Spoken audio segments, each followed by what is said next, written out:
Sit back, relax, and enjoy as Don Tony gives you news and reviews from AEW. Welcome to the party! Oh my God! Those are coming, Sammy!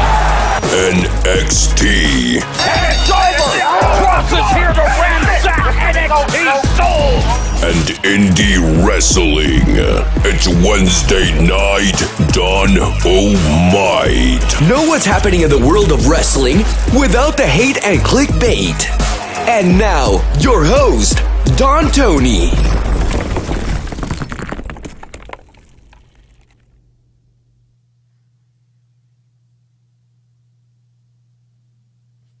Hey, what's up, everybody? It's Wednesday night, March 3rd, 2021. I am back once again. Wednesday night, Don-O-Mite. And I want to thank you all for tuning in. Just want to open up with this. I know a lot of you, he wasn't a wrestling character, obviously. So he was a very important part of wrestling history. You think of the NWA, moving on to WCW, and Monday night, while we were doing Breakfast Soup Raw, one of our friends of the show let us know that Jim Crockett Jr. was gravely ill in a hospital. Did not look good. And we kind of prepared for this, but died earlier today, 76 years old.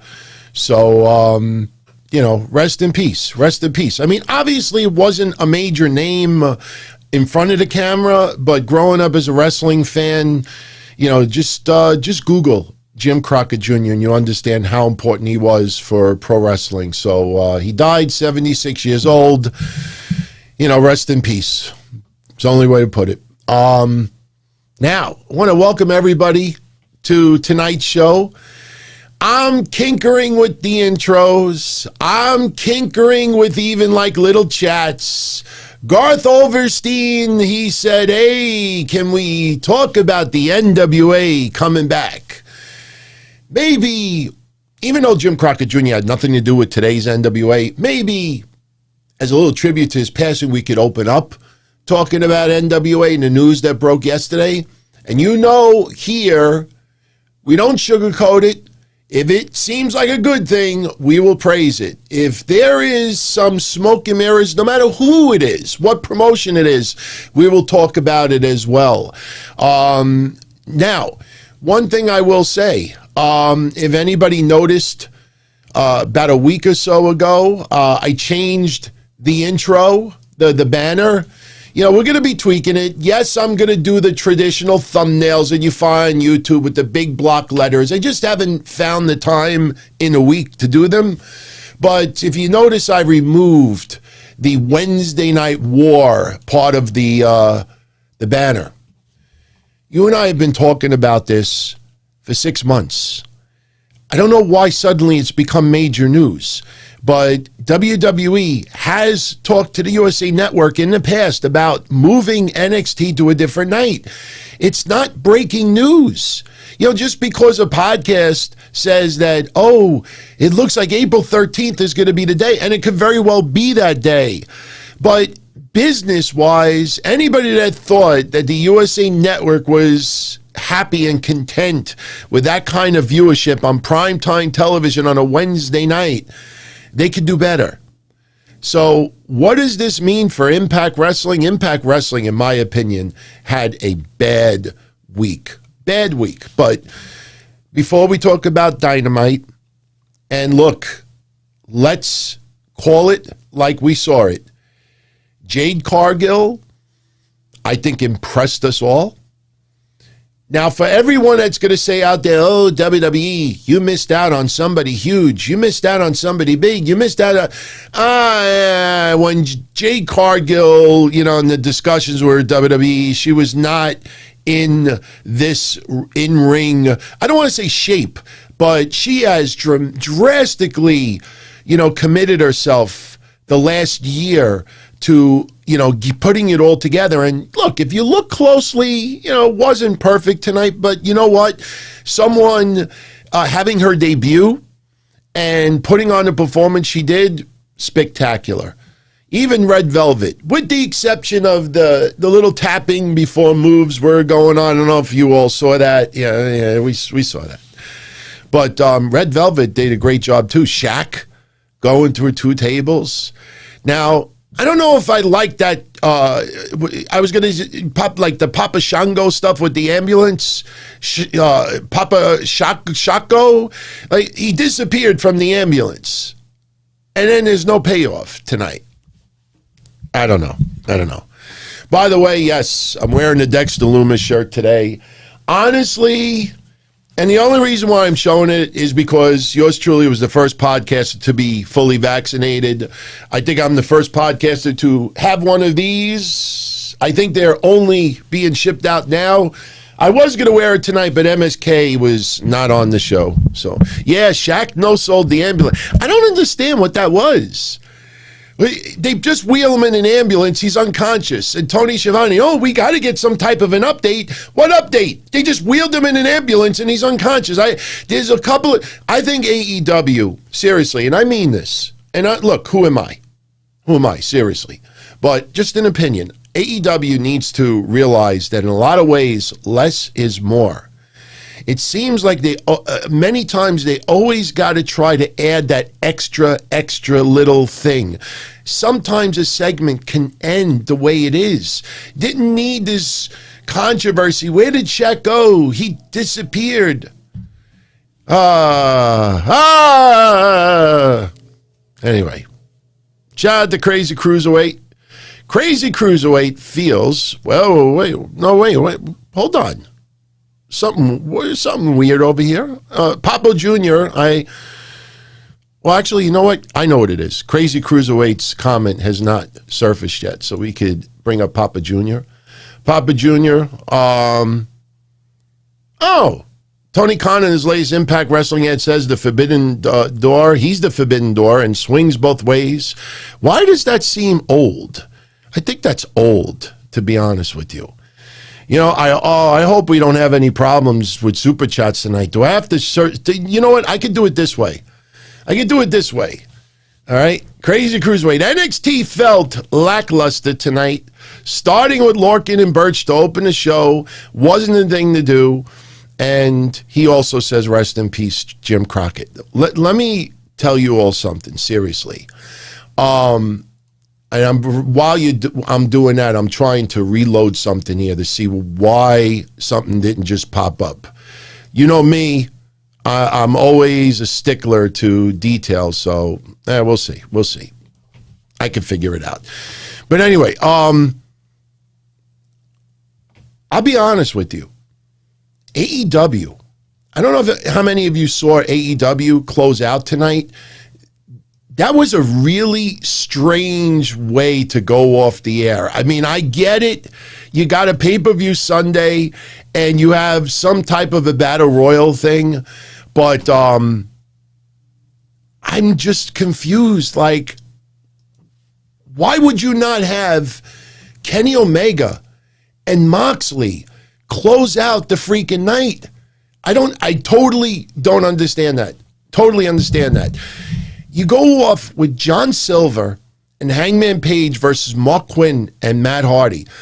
I have nothing against any of those guys. You know I praise all of them. Shit, I've been praising Matt Hardy for 20 some odd years. A couple of bumps in the road along the way.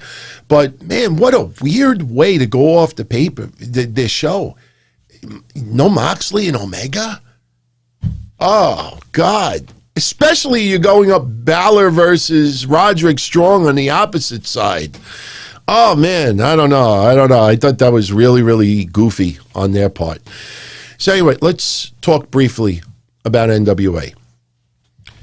Now, NWA and Thunder Studios are partnering to launch a new live weekly wrestling pay-per-view series on national cable, satellite TV, and streaming on Fight TV. United Wrestling Network's primetime live... Oh, I'm sorry. I'm reading a tweet from August 2020. Keep that thought in your mind when I get into the press release that came out yesterday. NWA made this announcement yesterday. that Fight, the premier global digital platform for sports and entertainment, announced today that the NWA will return on March 21st at 4 p.m. for a live pay-per-view event, relaunching the promotion since it went on hiatus due to the global pandemic. Following the, let's put the graphic up, back for the attack. I mean, not for nothing, everyone. Any of you out there that go on YouTube on a regular basis and you see those thumbnails with text on there, I mean, you could come with a little bit better than that. I mean, what did they do? They pay like a 4-year-old from a different country to make up that banner? This is back for the attack? I don't know, man. I don't know. I mean, you know, they're getting shades of this from August. And if you forgot how bad those UWN events were, So here's my point. I'm not shitting on this, but a couple of things you need to understand is that this pay-per-view that's going on in 2 weeks, they're going to have, they announced Thunder Rosa, okay?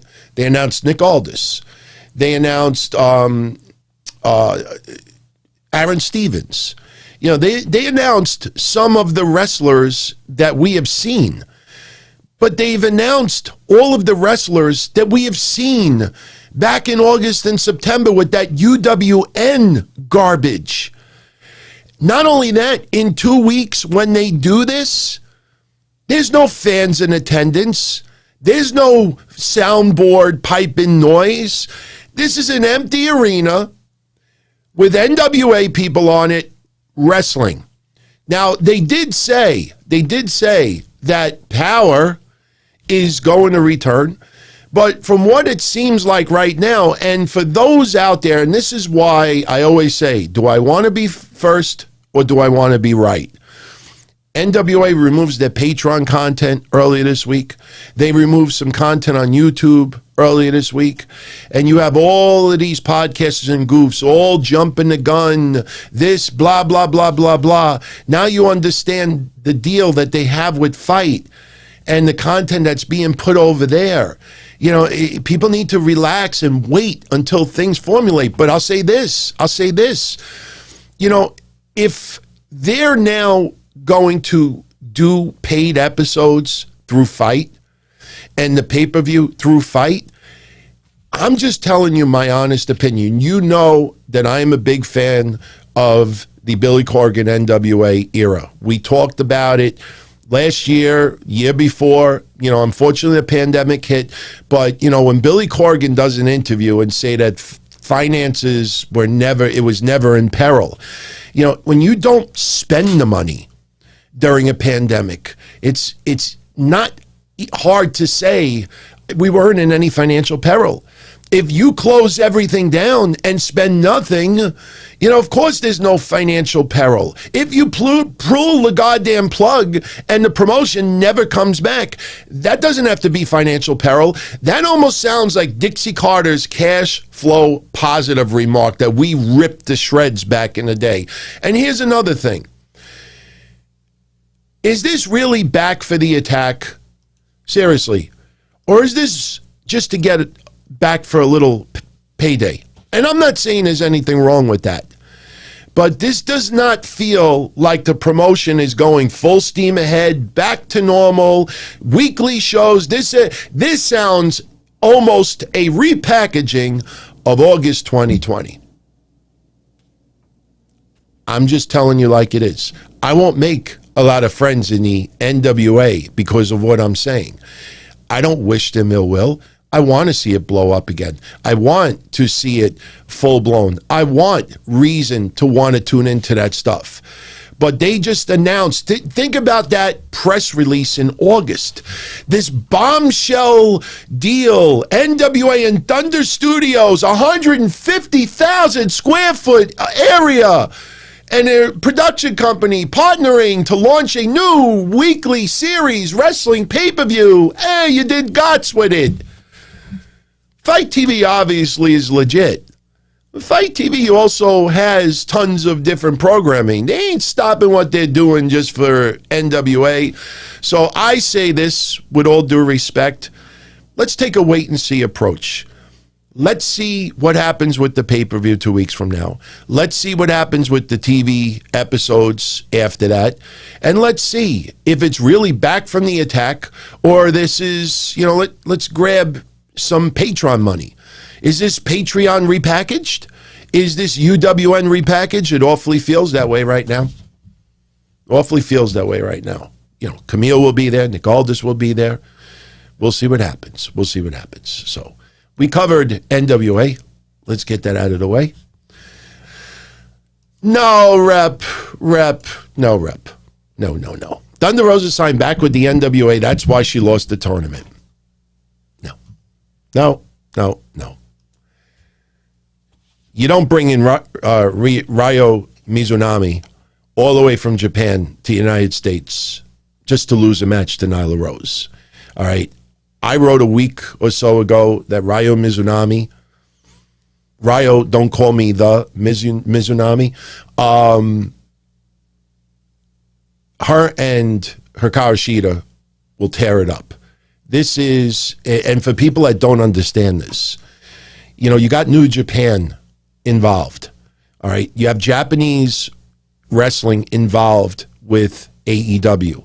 You have Impact Wrestling that was involved with AEW. I don't know how much longer that's going to last because for those that aren't aware, Impact Wrestling this week scored their lowest rating of 2021. They scored, other than the best of 2020, and look, I could pull up notes, but it's not hard to memorize this. Other than the best of 2020 episode that they did, this was their lowest rating since around August of last year. And not only that, if you look since maybe October-ish, they were basically 150, 170,000 in the viewers. Then they started this AEW involvement. Kenny Omega shows up, surged 173,000, 197,000 viewers.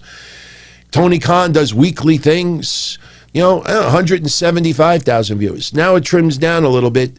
And then Finjuice shows up. 170 some odd thousand viewers. They are now down to 137,000. That is awful. That is awful for Impact Wrestling. After all of this hype and influence for the last 4 months, you know what this basically shows? That casual fans of other promotions decided to check out Impact Wrestling and see what some of their favorites were going to do in Impact Wrestling. You had Matt Hardy there, you had Private Party there, and what happens is none of those fans, for the most part, decided to stick around. Hey, I think I'm going to watch that next week. All of the bloom is off the rose with Impact Wrestling. They announced this week that Xplosion, which was more international, is on hiatus right now. And if you think of the rumors that NXT may go to Tuesday nights, where is Impact Wrestling going to go? Where are they going to go? Can't do Mondays. Definitely not doing Wednesdays. What are you going to say? Thursday? Thursdays is going to get filled up. Then you got Friday. Impact Wrestling, they got to be a little bit concerned right now. Got to be a little bit concerned. So, Kevin Milwaukee, I love this. I get these usually on DMs. You know what? It's so worth putting this over here. What's the difference between just being a Patreon member and being a member of the family? Very simply put, what I do here on YouTube is not Patreon content. Patreon gets ad-free episodes of this stuff over here, but members of the family get a lot of exclusive content. I only started the memberships a couple of weeks ago, so little by little we're starting to add stuff. We're doing Q&As. I'm starting to do wrestling clips next week because everybody's been saying, DT, you got to do these little 5-minute clips, these 10-minute clips. Do your rants about this. Do your rants about that. Well, they're the ones that are going to be picking all the topics. All right? I don't know what the future is for Patreon, but Patreon, it's like if I'm an actor and I appear on a TV series on ABC, and then I also appear on some, like Snoop Dogg. I'm like Snoop Dogg, just not cool, I show up here, I show up there. It's two totally different animals. If you don't want to sign up over here, if you don't want to say, I will never tell anybody out there to sign up for both, but this is my family here. And it's two totally different animals. Totally different animals. So anyway, Michael Gonzalez asks, let's see, what does Michael Gonzalez have to ask? Michael is good people. With the Exploding Death Match this weekend, is there a point to where a match gets too extreme for me? Usually the matches that have become too extreme for me are the ones that have accidents. Ones where somebody gets cut a little bit too much. Some of those hardcore battles with Funk and Foley back in the mid-90s was hard to watch sometimes. Sabu, Born to Be Wired. There's sometimes... Look, here's a great example of one. All right? And I'm not doing it to put it about me, but you're asking me about being uncomfortable. I was at the timekeeper's table at the first XPW event in Philly when Terry Funk fought Shane Douglas. Now, I was working for them, and I saw all the behind-the-scenes stuff. And I also was in the back when Terry Funk was being put in an ambulance, and Shane Douglas was throwing all the furniture around because he thought that we could possibly... Well, I shouldn't say, I'm not part of it, I was just a little worker, but behind the scenes. They could have lost their license and everything else to operate in Philly because of, a brawl that went into the bathroom earlier in the night, and because of Terry Funk pulling down the panties of Lizzie Borden, and because of some of the things that went on. But here's my point. Terry Funk and Shane Douglas brawled outside the building, and Terry Funk took a bottle and broke it against the side of the ECW arena. And Terry Funk wanted to cut himself a little bit to draw blood. He cut his forearm. He cut it so deep that the tendon in his forearm was exposed. And just picture me about 6 feet away from it, and he's going like this, and I'm looking at it, and you actually see the white muscle inside of him. It was one of the most grossest things that I ever saw. And the weirdest thing about it is, and a lot of you know this story, I used to deliver the tapes to XPW for Philly. We would drive from Long Island, New York to Philly to a TV station to drop off the tape on a Monday so it would air that night or Tuesday for Philly fans. I don't remember if it was Monday night or Tuesday. But we went to the producer's house. I can't remember his name right now, but he was legendary with the ECW production. We went to his house in Westchester, and this was right after this event. And they're looking at it, and you see Terry Funk like this, and I'm thinking, okay, we're going to see a big red X. It's going to be edited out. You're going to see that, and they're like, no, man, leave it in. Leave it in. So when the TV episode aired, and you actually could see it, oh, my God. So usually for me, the most uncomfortable matches are the accidents. For me also. And I don't even know if you would label this extreme or not. But for me, as far as watching WWE wrestling, the most disturbing match that I ever saw on WWE, and I can't watch it. I really can't watch it, is the I Quit match with The Rock and Mick Foley. Because when you watch Beyond the Mat and you have that music Stand By Me playing in the background, and they just have the camera focused on his wife and Mick Foley's little kids, and every chair shot, she is screaming, crying, and wailing, and it was legit tears. That was uncomfortable. And his freaking head was split right open. I mean, that was just uncomfortable. But you got to remember something. With Kenny Omega and Jon Moxley, when they did that hardcore match where people were uncomfortable, there was movie props used. You got to understand Jon Moxley's background. You got to understand what gets him going. Get used to these matches happening once in a while. I remember when we talked about it the night that him and Omega had that AEW match, that people were legitimately right. I feel very uncomfortable right now. I'm queasy right now. But shut the fucking TV off, man. Seriously. I mean, it's suspension of disbelief. You're supposed to feel that this is over the top. That's why you do a match like this. You don't do an exploding death match. Oh, I'm so tempted to blow one of those little confetti things, but they're a bitch to clean up. But you don't do an exploding death match just to have him fall into like some exploding stuff and it blows off like Gilbert with sparklers. You don't do that. It's supposed to be over the top.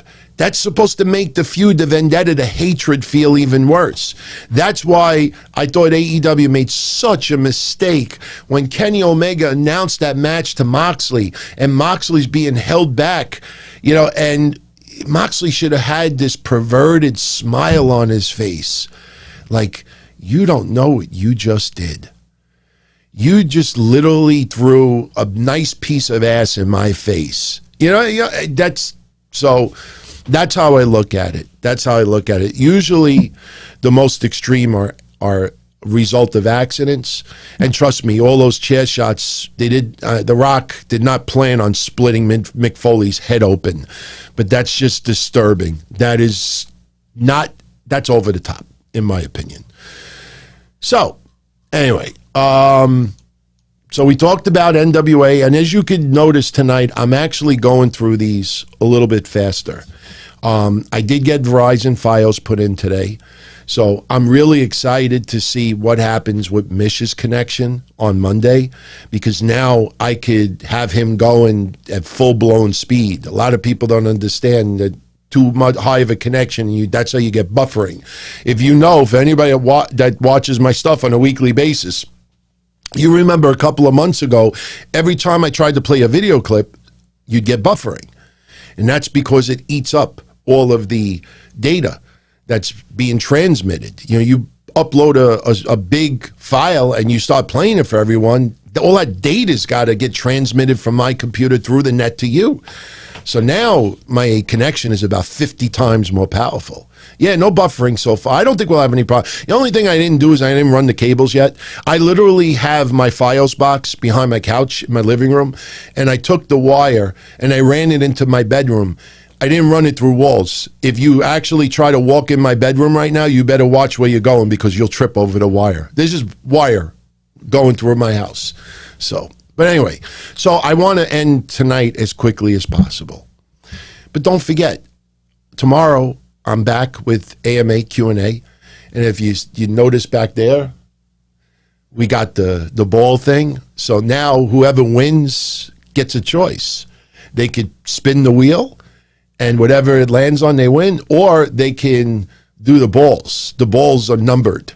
And whatever number comes out, that's what you win. So we're gonna have some fun tomorrow night. But Friday, I will do predictions for AEW Revolution. I was gonna do it tonight, but I really want to think about all these matches. Plus, they added tonight the buy-in, which is Rio and Thunder Rosa. Oh, what happened? I thought Thunder Rosa signed with NWA, and he's not there anymore. They wanted to have. Oh, you know what? It's only fair that I finish my point from before. You have AEW now breaking open the forbidden door. They want some Japanese-style wrestling on AEW television. We just had a whole bunch of YouTube matches. So now we are getting some Japanese wrestling at its finest. Maybe Ryo Mizunami, doesn't fit your persona as far as what you think a wrestler should look like. I know some goofs out there don't understand the dedication that some of these Japanese women wrestlers do to, just entertainment and pop culture. Remember I think it was Emi Sakura did a tribute to Queen. So she maybe doesn't fit your mold, but she is crazy ass good. And you know what? I don't think anybody could complain about her match with Nyla Rose tonight. I enjoyed it. I think Nyla Rose has definitely improved. She's got a whole career ahead of her. Why does she need to be pushed to the moon right now? She's in the States. She's going to be here for a while. So you showcase her as much as you can. And you see what it's about Sunday. Sunday, it's about having a little bit of everything for everyone. And tonight, Paul Wight, made an appearance, interviewed by Tony Schiavone. I originally was just going to post the shirt, but I figured, maybe you'd rather see it with him wearing it. That is Paul Wight's new shirt, and it says "No More BS," the initials for Big Show. Oh, boo fucking who? Seriously, you mean to tell me people are triggered because he's got a shirt that says "No More BS"? Get the fuck out of here. Get out of here. Is it a cool shirt? No. Would I buy it? No. For me, as far as initials, now, this is a cool shirt. That's a cool shirt. No more BS. No more Big Show. He can't write Big Show. Trademark. Copyright infringement. No more BS. Big deal. Austin says people on Discord were whining about shirt. I don't look on other areas and then start poking fun at them. I'm just saying, like, people out there, that's the best you could do. Bitch about a shirt. Seriously. Maybe bitch about the fact that maybe you can't fit in a shirt. Oh, man. I know, the font is kind of, it's kind of crappy. It's kind of crappy. But I'm not going to bitch about it. You know what? I think you'll all admit this. A lot of people out there who are really going over the top triggered because of that shirt, these are the same people that got triggered because Aubrey Edwards got a shirt. Am I wrong? I don't think so. But you know what? I like Paul Wight. Unless he is used too much, unless he is used in areas that we don't like or don't want to see, he's going to be commentating on a YouTube show with Tony Schiavone. And it's going to be, up and coming stars, Elevation, AEW Elevation. It's probably, the people bitching about it are probably the people that are not going to watch that show anyway. And by the way, tonight, Paul Wight, yes, I just rhymed, not intentional, but tonight, Paul Wight said that on Sunday, he's going to reveal someone who is Hall of Fame worthy that is going to sign, or AEW signed, long-term deal. And somebody who is Hall of Fame worthy. I don't know if any of you out there are thinking what I'm thinking, but something tells me that Big Show is probably going to, especially with the joke about always turning heel and babyface and heel, I would not be surprised on Sunday if Paul Wight reveals that the person, I'm looking at the, let's see the chat. Yeah, Phil's onto it. Phil's onto it. Wait. Yeah, I got to put this up. Phil said it perfectly. It's him. It's him. It's probably going to be him. I don't think it's going to be overdone. I could just you could picture him saying, like, the reveal, the latest sign in AEW that's Hall of Fame worthy is me. That's all. That's it. Not rocket science. Don't have to overthink it. Oh, don't get me wrong. I like some of your choices, from Kurt Angle to others. By the way, my favorite moment tonight of AEW was not even J.J. Dillon making a cameo, or Turkey Tits. Turkey Tits made an appearance. Conrad. I think I'm the only person that gets along with Conrad. I like Conrad. I subscribe to ad-free shows, by the way. I have a year membership. My favorite moment was watching Tully Blanchard in the match, and at one point he teased that he was going to do a tope suicida outside the ring, and he ran the rope and he stopped in the middle and he did that strut. Like, I can't do it, but I was like, oh, good, you just did this to everybody out there, man. I loved it. You know what, man? Seriously, I bit my tongue tonight because I see the same goofs ripping about Sting, doing any offense, but then praising Tully Blanchard. Shaq, oh, he's over the hill, this and that, but you praise something else. Sting tonight what he did to Ricky Starks, sure. Ricky Starks is up and coming. I could understand why people don't want to see Ricky Starks just beat down almost like a jobber. I get it. But Ricky Starks wearing shoes with no socks and very loose shoes, that is all done by design. So when Sting nails him with one shot, he knocks him out of his shoes. It's a beautiful visual. And guess what? If you never saw, and I really mean this, I mean this from the bottom of my heart, you watch that segment tonight again with Sting and the offense that he did with Ricky Starks. If you never saw Sting before in your life, and you didn't know who he was, you didn't know how old he was, you didn't know anything about him, but you were a wrestling fan. Maybe you're a wrestling fan from a different country. Who is this Sting? This Sting. Who is this Sting? You ever see, this awesome YouTube channel out there. There's an awesome channel out there that I discovered. Something tells me a lot of you watch it already. You know, since you all like how Roman Reigns is called the tribal chief, I actually went on YouTube and searched tribal chiefs just to see like different cultures. And I found a YouTube channel, and it's basically tribal chiefs from like Pakistan and other countries eating like American food for the first time. Eating like McDonald's, Dunkin' Donuts, those Big League Chew. Go on YouTube and search it out. I will have the link tomorrow for everyone. It is freaking hilarious. It's hilarious, but you know what? You watch this for about 10 minutes. All of the tribal leaders that they show, you actually like them. They're very likable. I mean, they're just from different cultures. What is this macaroni and cheese? What is Dunkin' Donuts? Dunkin' Donuts? I'm telling you, you got to go check it out. But here's my point with Sting again.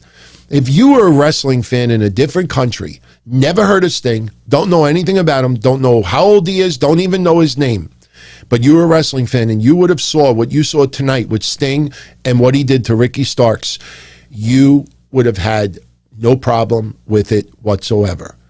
Sting did not move around like he is a senior citizen.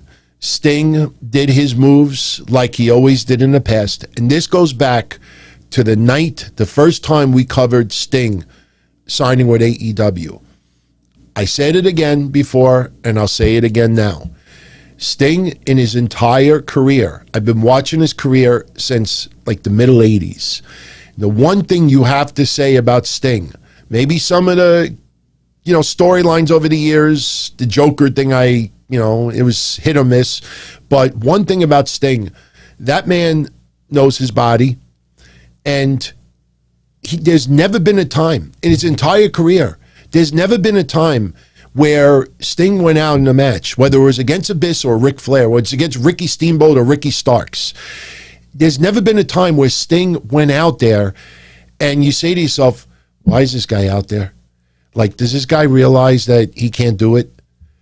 Never ever said that. Never came close to saying that. So this man knows his body. And it is a shame what happened with him against Seth Rollins. It was an accident. But this guy has rehabbed. He feels he can go. His doctors told him he can do it. They probably are against it, but this is his life. And I trust Sting more than I trust people online that think that they know everything. I think that just people are just bitter. Whenever there's good news, they just want to shoot it down because misery loves company. Even the Shaq Jade Cargill versus Cody Red Velvet match, which I guess we could, sort of do recaps now about it. Let me pull it up because I took a couple of notes. I really took no notes tonight. I enjoyed tonight's shows.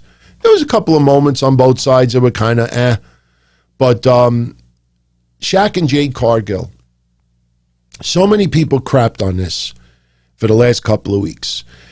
Cody doubled down.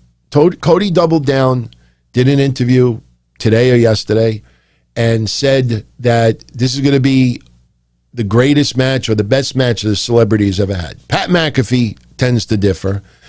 Then it was weird because like Cody, it seemed like Cody got a little triggered because Cody then started talking about how I think Pat McAfee like kind of like is trying to get a job in AEW. You know, I'm just like, in my opinion, I understand why Cody's doing the press right now, but you know, I think Cody talking a little bit too much about Shaq because we're supposed to believe, remember, suspension of disbelief is that Jade Cargill despises Brandy Rhodes. Jade Cargill despises Cody. Jade Cargill is teaming up with Shaq to try to destroy Cody and Red Velvet. And I understand having respect for your opponents, but it's like the way Cody has been hyping this up, basically Cody and Shaq are training together. That's how it came across. And you want to build up this tension and animosity. Now, the match today, I don't think it could have been done any better. Like I said, the only thing that, you know, if you want me to be a stickler to detail, there was at least 2 times where Red Velvet and Jade Cargill were doing some work in the ring. And Red Velvet was getting in position to take a move from Jade Cargill, and she would tap her. Right on the hard camera, you could see it. Like, she taps her. I mean, look, that's been going on for 60 years.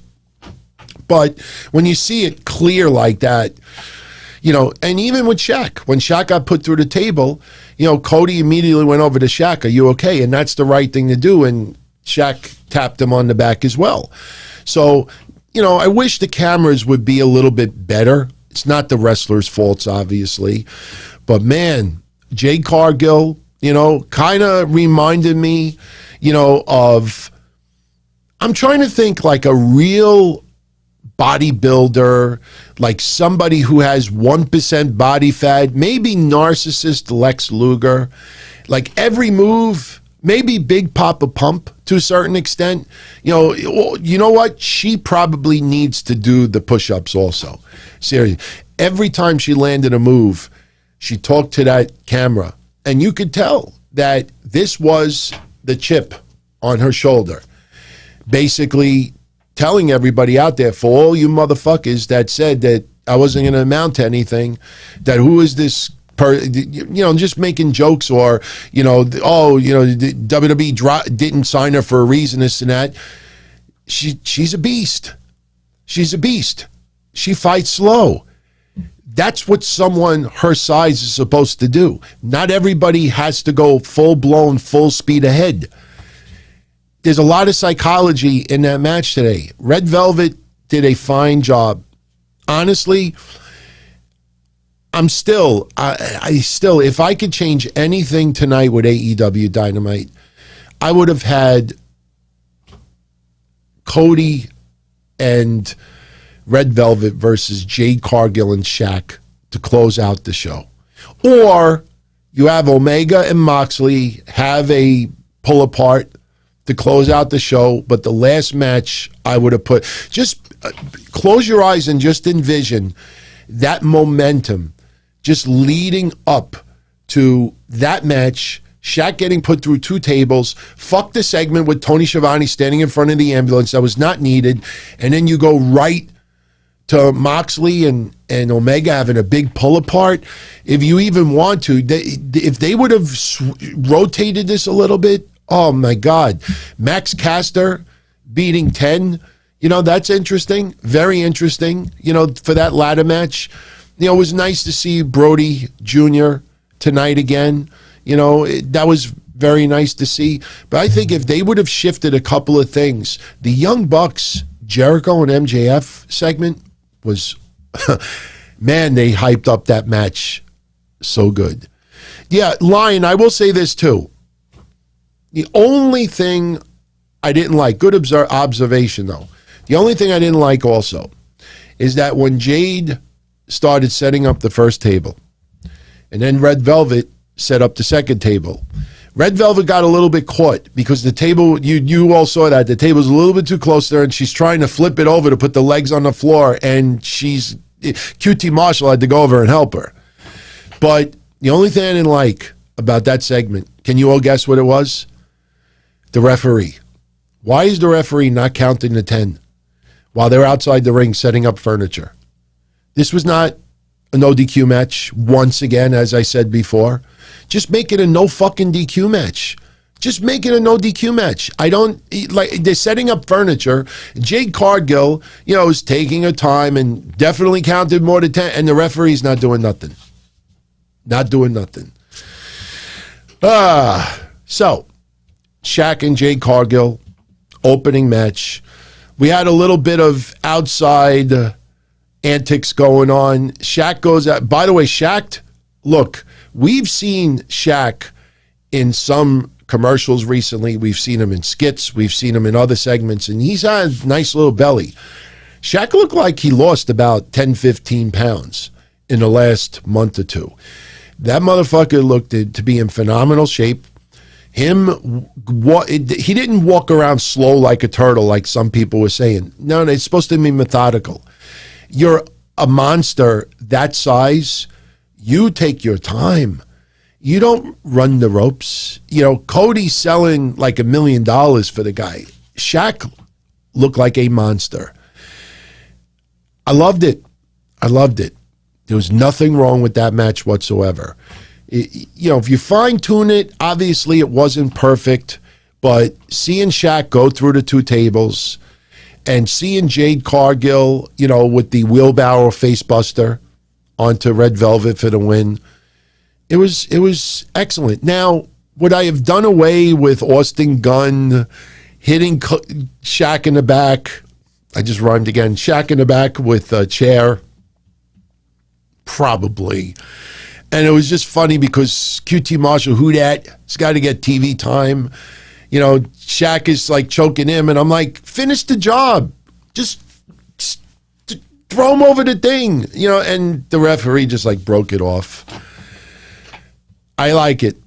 Trust me when I tell you, for anybody that really lives on YouTube or does shows, and those clickbait banners, I thought the last couple of days to myself, this is either going to be awesome or it's going to suck. And I was going to make 2 banners before the show, and one was going to be all positive about Shaq, the Shaq attack, and then just put the screenshot of something from today behind it. And then I was going to do like, Yakety Shaq, don't come back or something like that.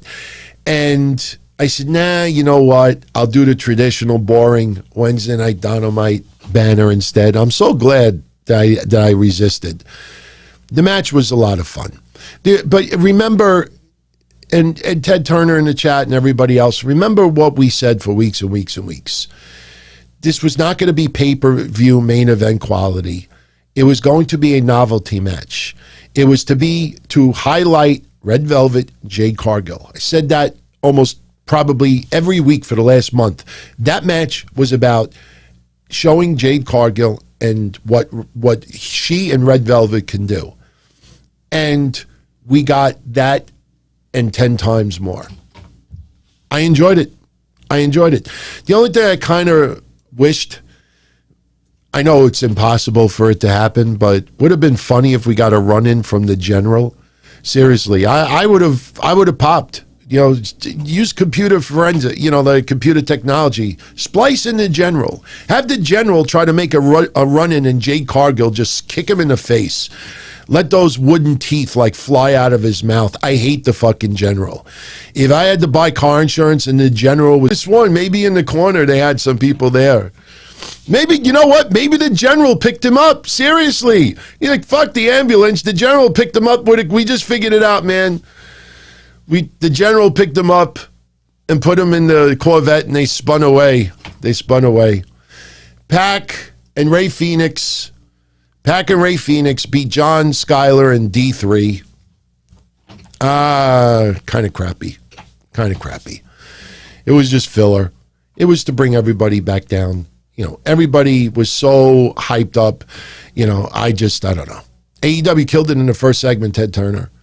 Now, on the opposite side, on NXT, it's a little interesting that they did only Lorcan and Danny Burch to open up the quarter hour. My God, AEW, in my opinion, is going to break 1 million on that quarter hour. I will be shocked if Oni Lorcan and Danny Burch do anything more than 650 to start. Now, you may say to me, well, 650 DT is actually a pretty decent number. For the first quarter hour for NXT, no. I just, and we got a little appearance from Everrise, trust me. I swear on God, when Everrise came out for that match tonight against Breezango, and I'm looking at the time, I swear on my family, I said to myself, somebody's coming out and going to cause destruction. They ain't no way they're having a match 15 minutes before they go off the air. Everrise? No goddamn way, and we didn't get that. The Inner Circle press conference. Now, I thought originally they were going to take questions from the net and then read like some fan questions, but they decided to have people in appearance. I don't know who the first person was. I know Turkey Tits was there, Conrad Thompson, and I say that with love. I'm a Conrad fan. We had some guy from Barstool Sports. We had Eric Bischoff there, and they're asking, decent questions, but it's supposed to be a comedy segment. Conrad comes out, and he asks, when are they going to bring Sammy Guevara back in the Inner Circle? And MJF basically calls him Turkey Tits. He tells him to shut the fuck up. There was someone before Turkey Tits, and we really couldn't hear him, but I guess the question was something like, you're a legendary heavyweight champion. Why are you going for the tag titles? And basically Jericho reminded to everyone that he is a former 7-time tag team champion. And he said that he's teamed up and been champions with people like Paul Wight and Dwayne Johnson.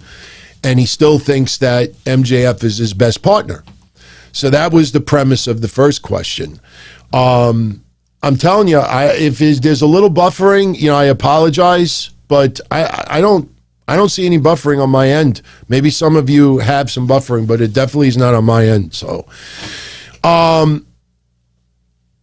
you had Turkey Tits asking about Guevara, and MJF is just like, sit the fuck down. Which I thought was funny because that's never going to escape Conrad. Conrad could go on keto and turn into a twig, and they'll still call him Turkey Tits. So then you got some guy from Barstool Sports asking, why did they attack Papa Buck? And I tell you,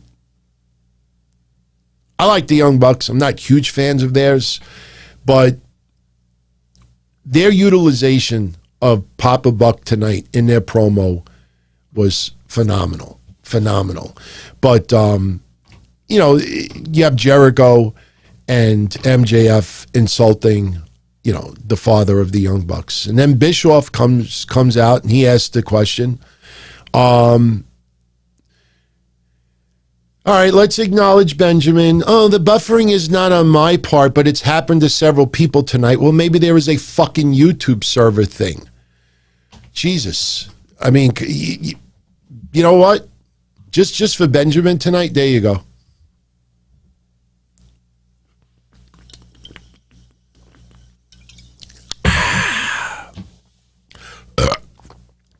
You can hear me drink seltzer instead. How's that for buffering? None's perfect. I got a strong connection. I don't see anything buffering on my end. Damn it, Ben. We're just having fun, everyone. Look, shit happens. Anyway, so Jericho and MJF make fun of Papa Buck. Bischoff is like, why are you lighting gasoline on the fire with the Young Bucks? This brings out the Young Bucks. And they're cutting a promo about their father. And, they're putting their father over. That's what you do. There's nothing wrong with that. And they're talking about how they were brought up and all the good things that their father has done. Things that Jericho and MJF's fathers did not do for them. All right, typical line. But then Matt Jackson with the line that if it wasn't for Papa Buck, there would have been no Young Bucks and probably would have been no AEW. And if there would have been no AEW, then MJF would likely be sitting at home right now in his parents' house waiting for the Rosie O'Donnell show to call him up. So I thought that was pretty funny. Then he goes to Jericho and says, Chris Jericho, if there was no Papa Buck, there would have been no Young Bucks, and there probably would have been no AEW. And what you would have been doing right now? You would have been jerking the curtain at the Performance Center. That was pretty funny, man. I thought that was pretty damn funny. So basically what ends up happening is the Young Bucks, they finish their promo saying that one thing that their father also told them is that sometimes you got to kick a little ass, and they start brawling. Gallows and Anderson come out. They start attacking as well. And here is where I'm a little confused. Chat room, right now, your honest opinion. Gallows and Anderson, when you see them on Dynamite, are they baby faces to you, or are they heels?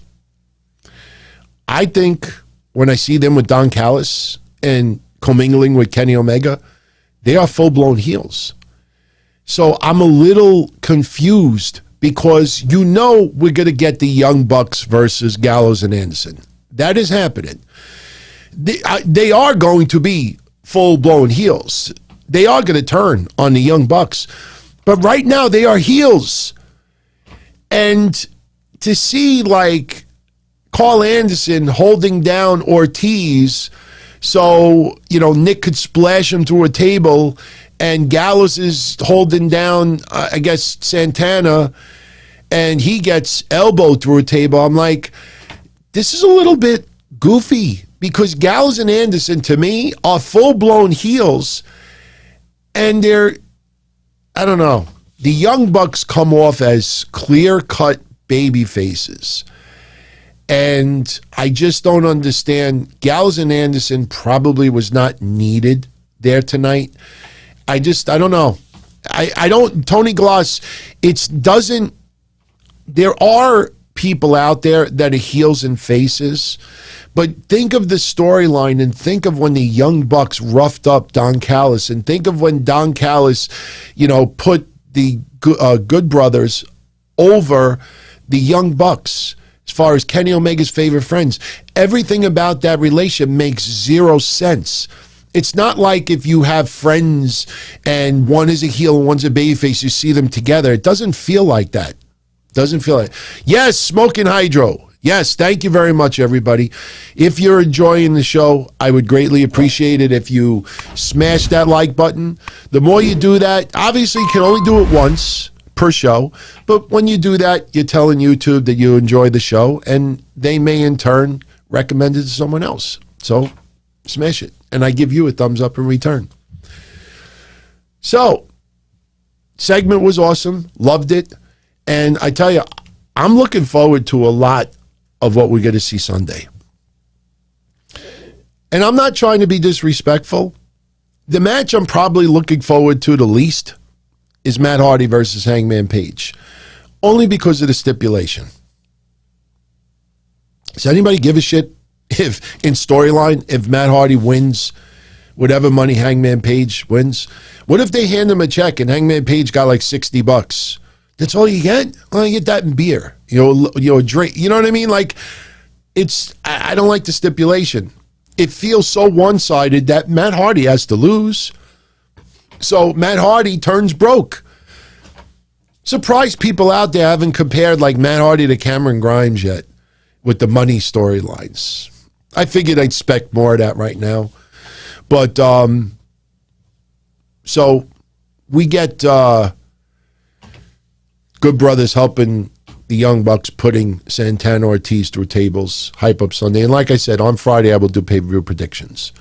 Moxley cutting a promo, trying to make us forget about those 2 months. You know, the day after he lost the title, he said no matter whatever it took, he was going to do whatever it took to get that title back, even if it was going through barbed wire and glass and everything else. So that match is going to be insane. I hope they go an hour. Seriously, I hope they go an hour. Last year, when that match went down, I mean, I remember clearly, like, it went like 25 minutes longer than anybody thought it would, and people were just like, oh, it's still on. It's still going. If you want to really get a good chuckle, go on Twitter and do an advanced Twitter search from the last match they had, and just look at it by time and see how people reacted to it. That was pretty. Am I doing a recap on Sunday? Yeah, I think so. This is worthy of a recap. Yeah, absolutely, I'll do a recap. So yeah, I'm announcing it now, definitely.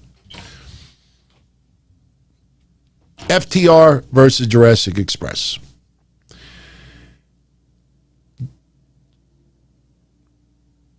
Tully Blanchard did a lot more than I expected him to do. You know, he's thin.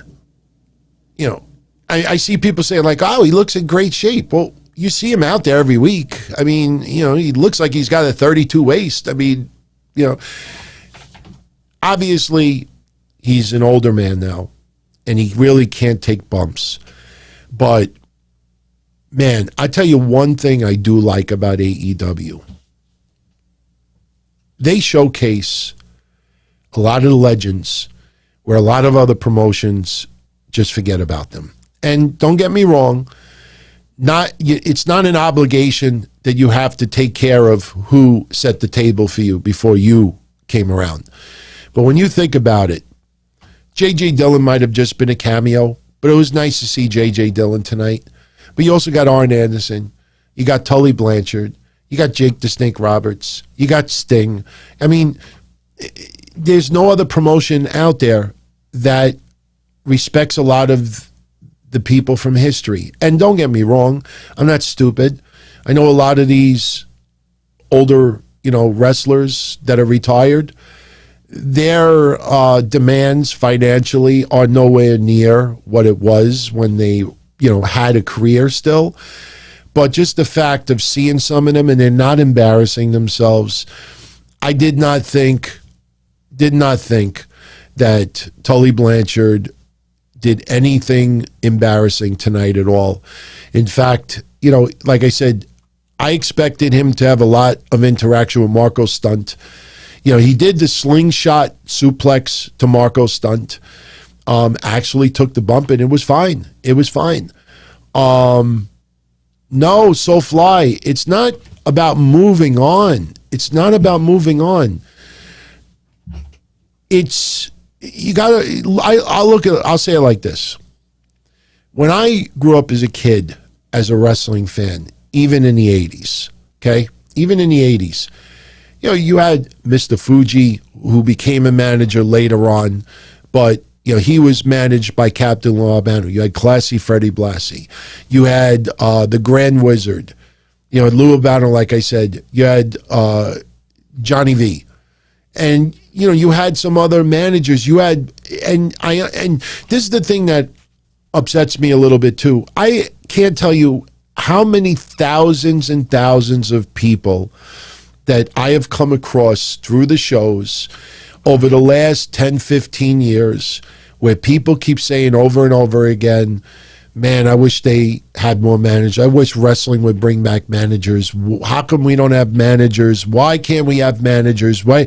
I mean, go back and look at what Captain Lou Albano used to do. He used to do nothing. We joked about it last week. He used to do virtually nothing as a manager. Freddie Blassie, go look at him again. He could hardly move around.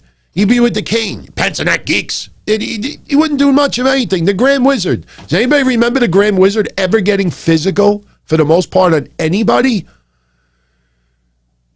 And Mr. Fuji was probably the most active one of them all, Bobby the Brain Heenan. And we haven't even talked about NWA or anything else. Gary Hart, if you want to go later, Paulie Dangerously, J.J. Dillon, you know. You think of the Road Warriors, Legion of Doom. I mean, you think of all these legendary wrestlers and tag teams from the past, and they had great managers. So I like seeing appearances by some of these guys. Next time you have people that say, oh, I wish they would bring back more managers, maybe you should ask those people a question like, who are you talking about? Who? Tell me who you're talking about. Paul Jones? Another one? You could just go on and on and on. So, Jimmy Hart. I mean, I'm not trying to give you a full comprehensive list of managers tonight. My point is, you look at, AEW and bringing some familiar faces that obviously are not demanding extreme paychecks. Trust me, no reports going around that these legendary Hall of Famers that are doing managerial stints in AEW are getting way overpaid. That is not the case at all. Not the case at all. Precious Paul Ellering, Sherry Martel. I mean, you go down the list. I mean, it's countless. So I like seeing that. I liked Slick. I like seeing J.J. Dillon taking the shoe off and them using it as a weapon tonight. That we saw that 30 years ago, 40 years ago. Man, I'm old. Teddy Long. I love that everybody's throwing their managers. I keep throwing them. I'll keep shouting them out. This is excellent, man. Some people are repeating names, but that's all good. So anyway, they have the match. Again, my favorite moment of the entire night was Tully Blanchard teasing the Tope Suicida and stopping Paul Bearer, Percy Pringle, the third. Paul Heyman, Paulie Dangerously. Mr. Big. I like Mr. Big, man. Seriously. I told that story last week about him bandaging my head when I had that metal part of a chair crack me over the head. It's the first thing he did. Come here. And he takes this giant thing of gauze and he starts wrapping around my head. He's like, you walk around with that for the rest of the night. Fucking love that guy, man. Good guy. Sinister Minister. Awesome. Rico for a little while. Abraham watched it. Bill Alfonso in ECW was great. No doubt. Sonny could keep going. So basically how this match ends is we think we have a cameraman down outside the ring. But it ends up that this cameraman hits Luchasaurus, and then he gets set up for the spike pile driver, and Tully Blanchard gets the pin on Luchasaurus, which was surprising.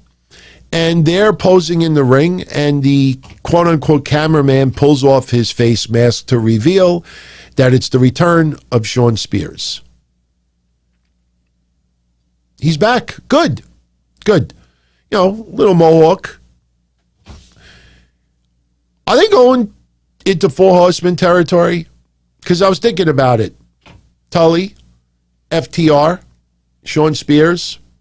I don't know if J.J. Dillon's going to still be around. But there was a weird moment. For us Four Horsemen fans, we enjoyed it.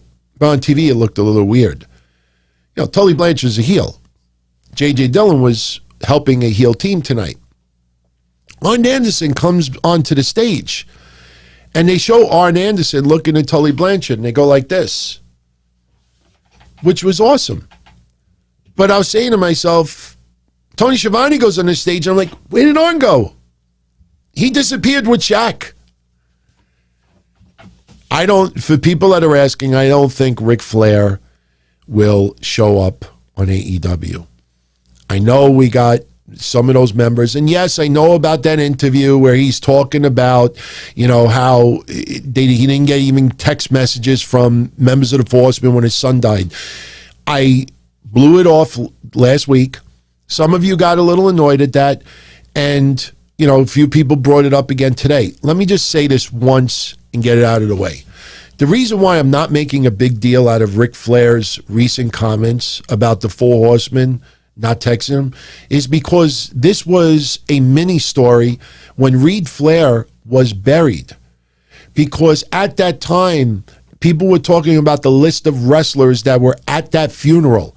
And there were some notable names absent. And at that time, people were like, wow, a little surprised that so-and-so's not there and so-and-so's not there and this person's not there and this person's not there. So trust me, I understand Ric Flair's getting emotional now, but this has been like a little story for years. Just people didn't pay attention to it. And I hate to use the comparison, but I will, because that's who I am. Ashley Mazzaro.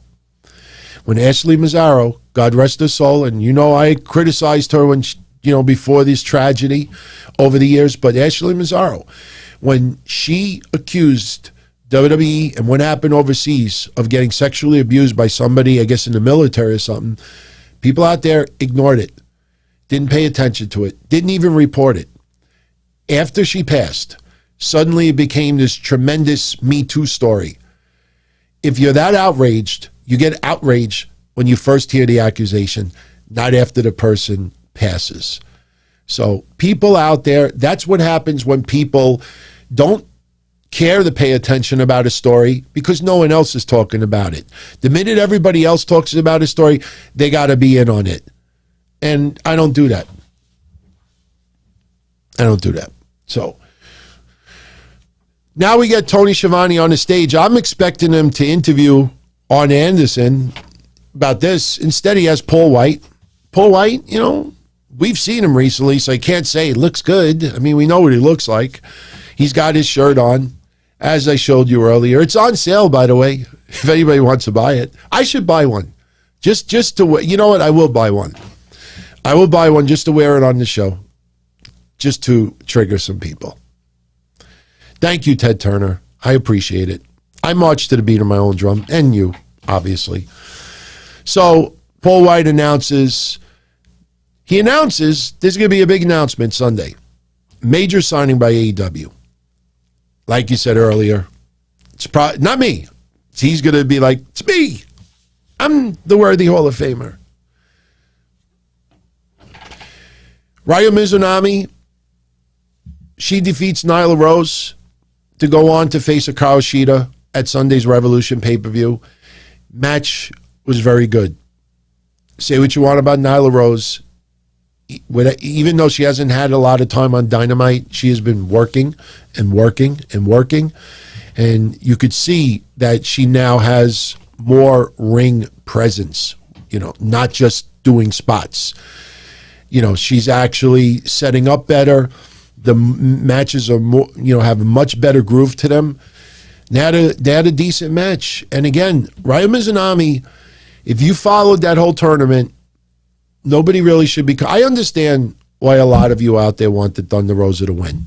I want the Thunder Rosa to win. But, there's a reason. You have all this Japanese talent on that side.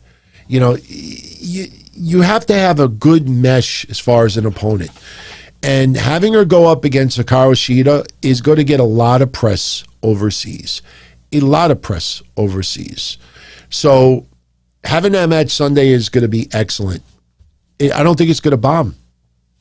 And after the match is over, Hikaru Shida brings the trophy in the ring for Ryo Mizunami. And she smiles, and we think that we're going to commercial break. But then Mizunami forearms Shida, and she's telling her, give it back to me. Just to test, see who could take it the most. It reminds me of those old chop contests that I used to see behind the scenes in XPW. They used to have these battles. Who could get chopped the most? Mizunami gets landed on her ass, and it's to set up Sunday. It's going to be, Mr. Mike thinks it's going to be a weak match. Tony Gloss, I will not go there. I'll give you one of those, though. Anyone out there doesn't want to know what I'm talking about, you could look at the chat transcript playing back. Sting comes out, cuts a promo. 2 weeks ago, he thought he wasn't ready, but thanks to Brian Cage for powerbombing him, now he's ready. He wants a street fight. Ricky Starks comes out, feels that Sting has got it still, but they have an exchange of words, and Sting starts beating the crap out of Ricky Starks. There was one really goofy moment, and I had to replay it to make sure before I brought it up today. I don't know if you all saw it, but there was a point where they were going to set up Sting for another powerbomb, and Darby Allin hits the ring, makes the save. Powerhouse Hobbs, you got to go back and look at it. Powerhouse Hobbs is outside the ring.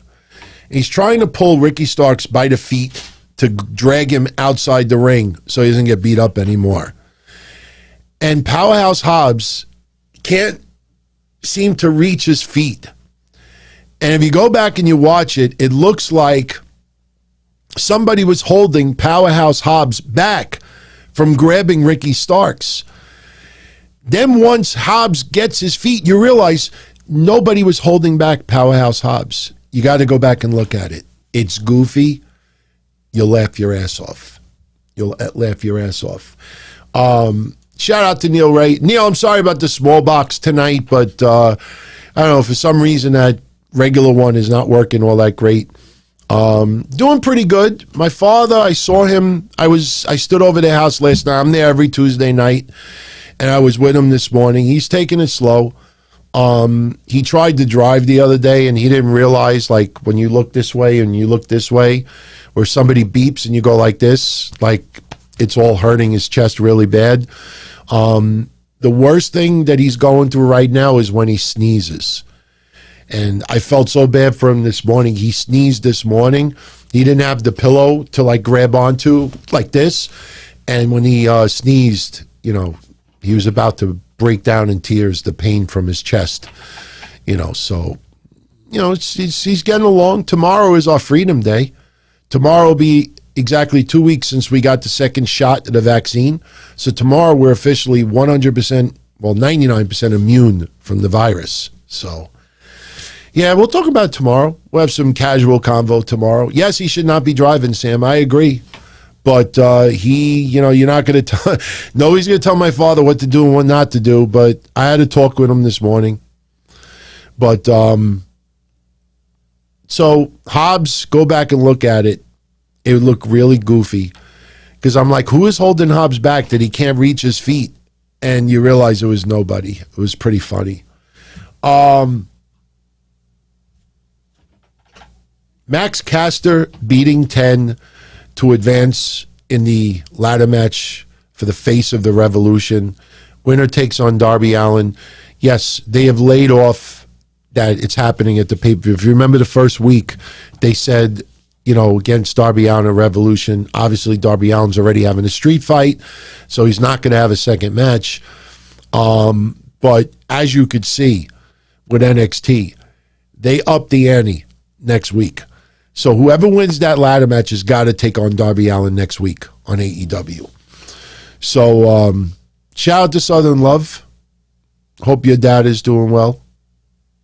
Had surgery, also took several weeks to heal. So yeah.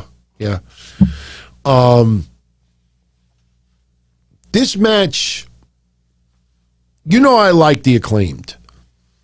Dark Order, I like the behind the scenes stuff more than on camera. I don't have that connection with 10 at all. Nice to see Brody Jr. there ringside, but this match didn't click for me. I mean, it was interesting, and I wrote it down to make sure I said it right. I'm shocked that Max Caster actually said, when he's doing his rap tonight, he said, "I'll light you up like Lady Gaga's dog walker." Because he was saying like Luke Skywalker or something to to 10. And I'm like, you know, whoa.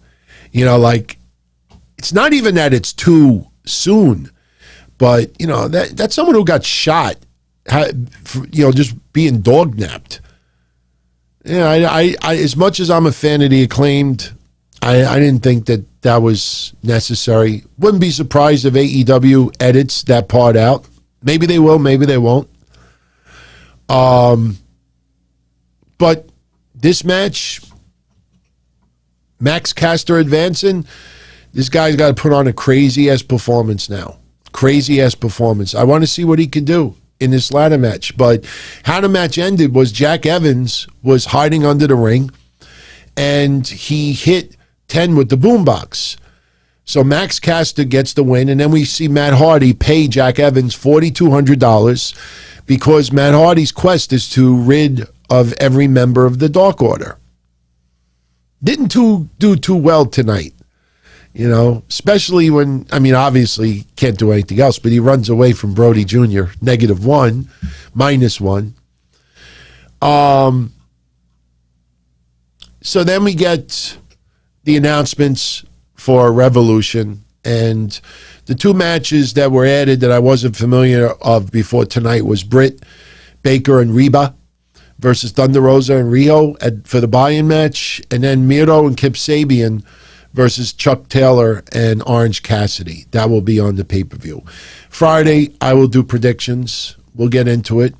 We'll see what happens.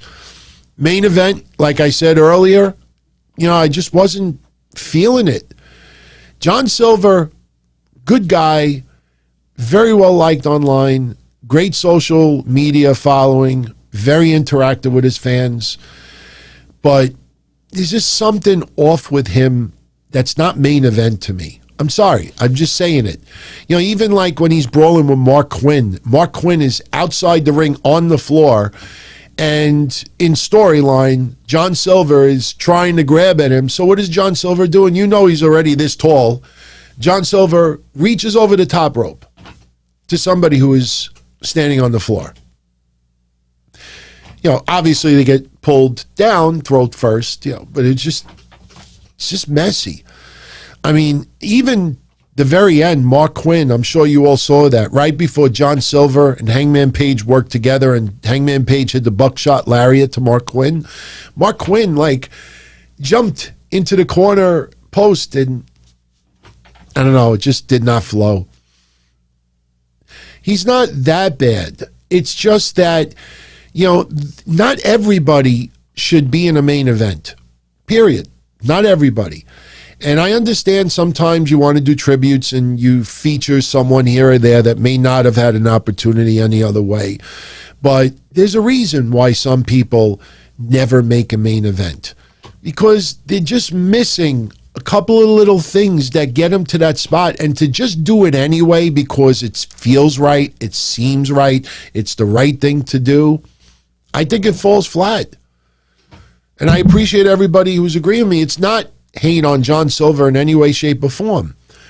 But even Mark Quinn, he's still so freaking young. He's got his whole career ahead of him. I'm very curious as to why they did this match as the main event today. I honestly think that there is a very good chance that Finn Balor and Roderick Strong will beat AEW in that final quarter hour, or it's going to be awfully, awfully close. I don't know. And then go off the air with that Battle Royal. They needed to go off the air with Kenny Omega and Moxley. That's just my opinion.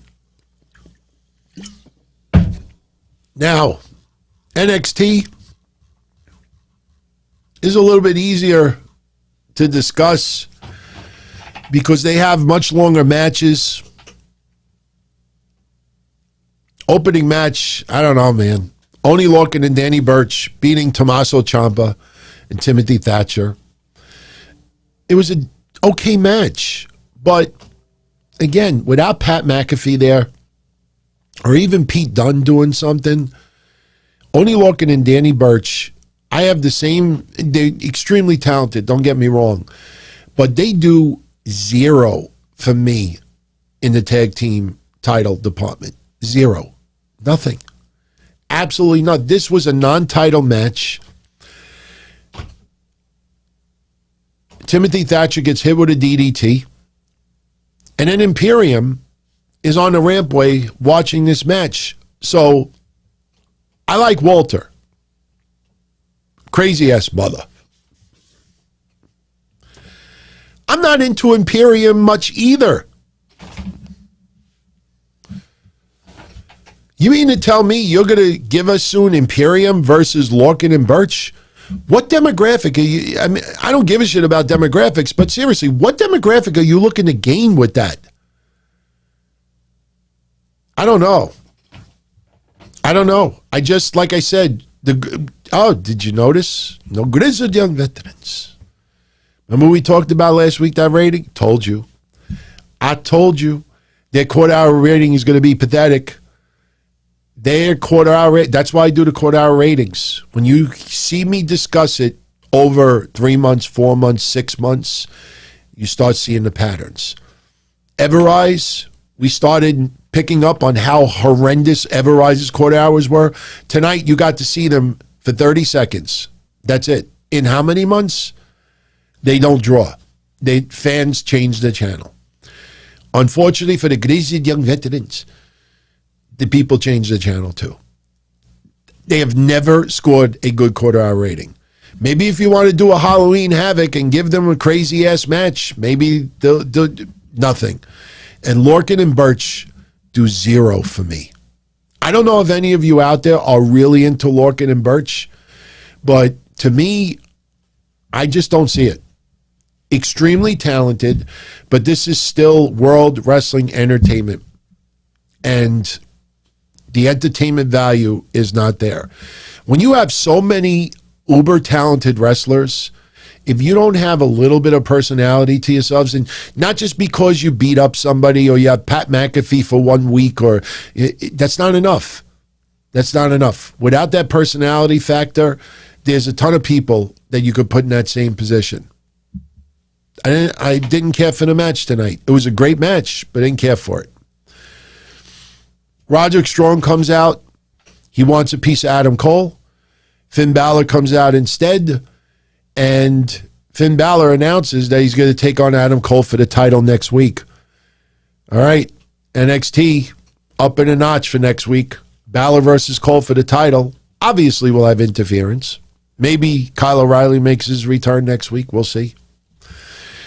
Roderick Strong is pissed off that Balor comes out instead of Adam Cole, and Roderick Strong says that the Undisputed Era was doing fine before you showed up. So he's kind of blaming Finn Balor for it, which I thought was kind of stupid. Finn Balor then says, until you get a little more greedy, till you get a little more shady, till you get a little more selfish, you're never going to, and then they start brawling. Basically saying, like, until you become more of a prick, you ain't going nowhere. They have a brawl, sets up a match later in the night. Near rough, Roderick Strong is acting like someone who lost his girlfriend.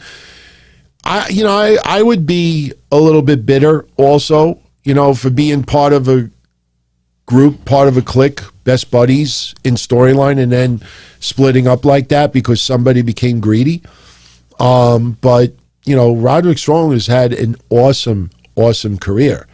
I'm not saying you, but I think there's a lot of people out there that have no idea the history of Roderick Strong. I don't even think they're aware of his TNA days and some of the work he did with AJ Styles back in the day. Roderick Strong is pretty damn good. Always been consistent. Yeah, he's not that good on the mic. Not everybody's good on the mic. But that doesn't take away how great Roderick Strong, therapist or whatever, and she's trying to get information as to why, the way is there. And Gargano was very concerned for his friend. Austin Theory is just downplaying it, saying that, it was a 3-day vacation. We were hanging out. We had a good time. And meanwhile, Indy Hartwell is doodling, and she's making little remarks like, hey, that sounds like a good vacation also. Like she's got a crush on Dexter Lumis.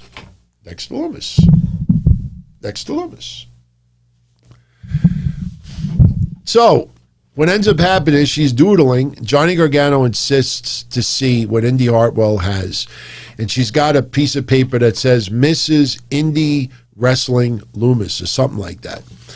And Gargano gets pissed off because he gave her that name for Christmas and now she's using it for Dexter Lumis. So Gargano starts flipping out. And the therapist is starting to say that, maybe you're the problem. You're the one who is irate. You're the one who's, got behavior issues. And the therapist throws Gargano out the room. So now we have Austin Theory, Candice LeRae, and Indy Hartwell. The second segment, it's just them three, and the therapist wants to know a little bit more about what happened to Austin Theory. And while this is going on, Candice LeRae is texting someone. And the therapist is getting annoyed, and she's like, is that your husband texting you? And she opens the door, and Gargano's right outside the door, and he's got his cell phone, and make sure to show everyone that he's texting. And the therapist gets pissed off. She throws Indy Hartwell and Candice LeRae out the room. So now the therapist is along with Austin Theory, and she says she wants to know what happened during those 3 days. And Austin Theory almost had that same Dexter Lumis stare. And then we go to commercial. So then the third segment tonight, Sean DeBasquale, what happened to the even split between shows? I've been listening since 10:15 and I'm still on AEW. He's got to be on a replay. Is he nuts? We've been talking about NXT for about 15 minutes now. What is he talking about? Should we do it, everybody?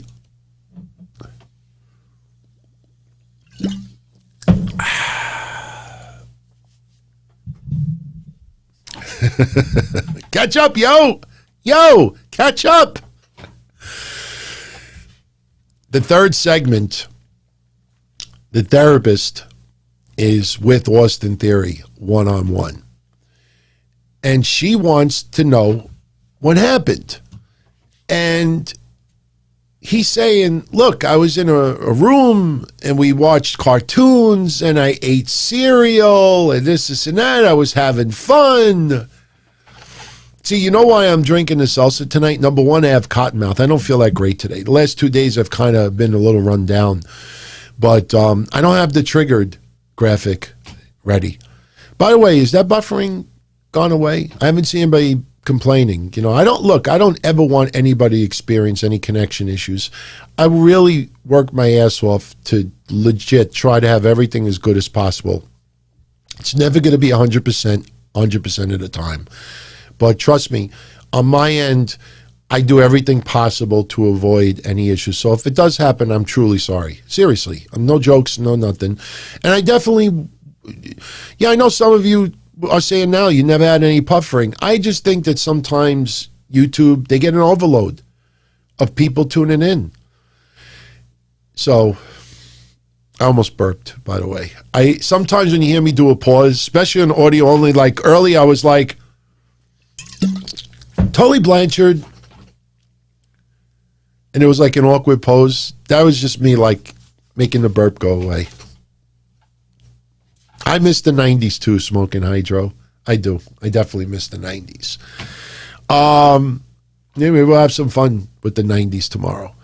Oh, you're going to have a treat tomorrow with the stuff on my wrestling stuff.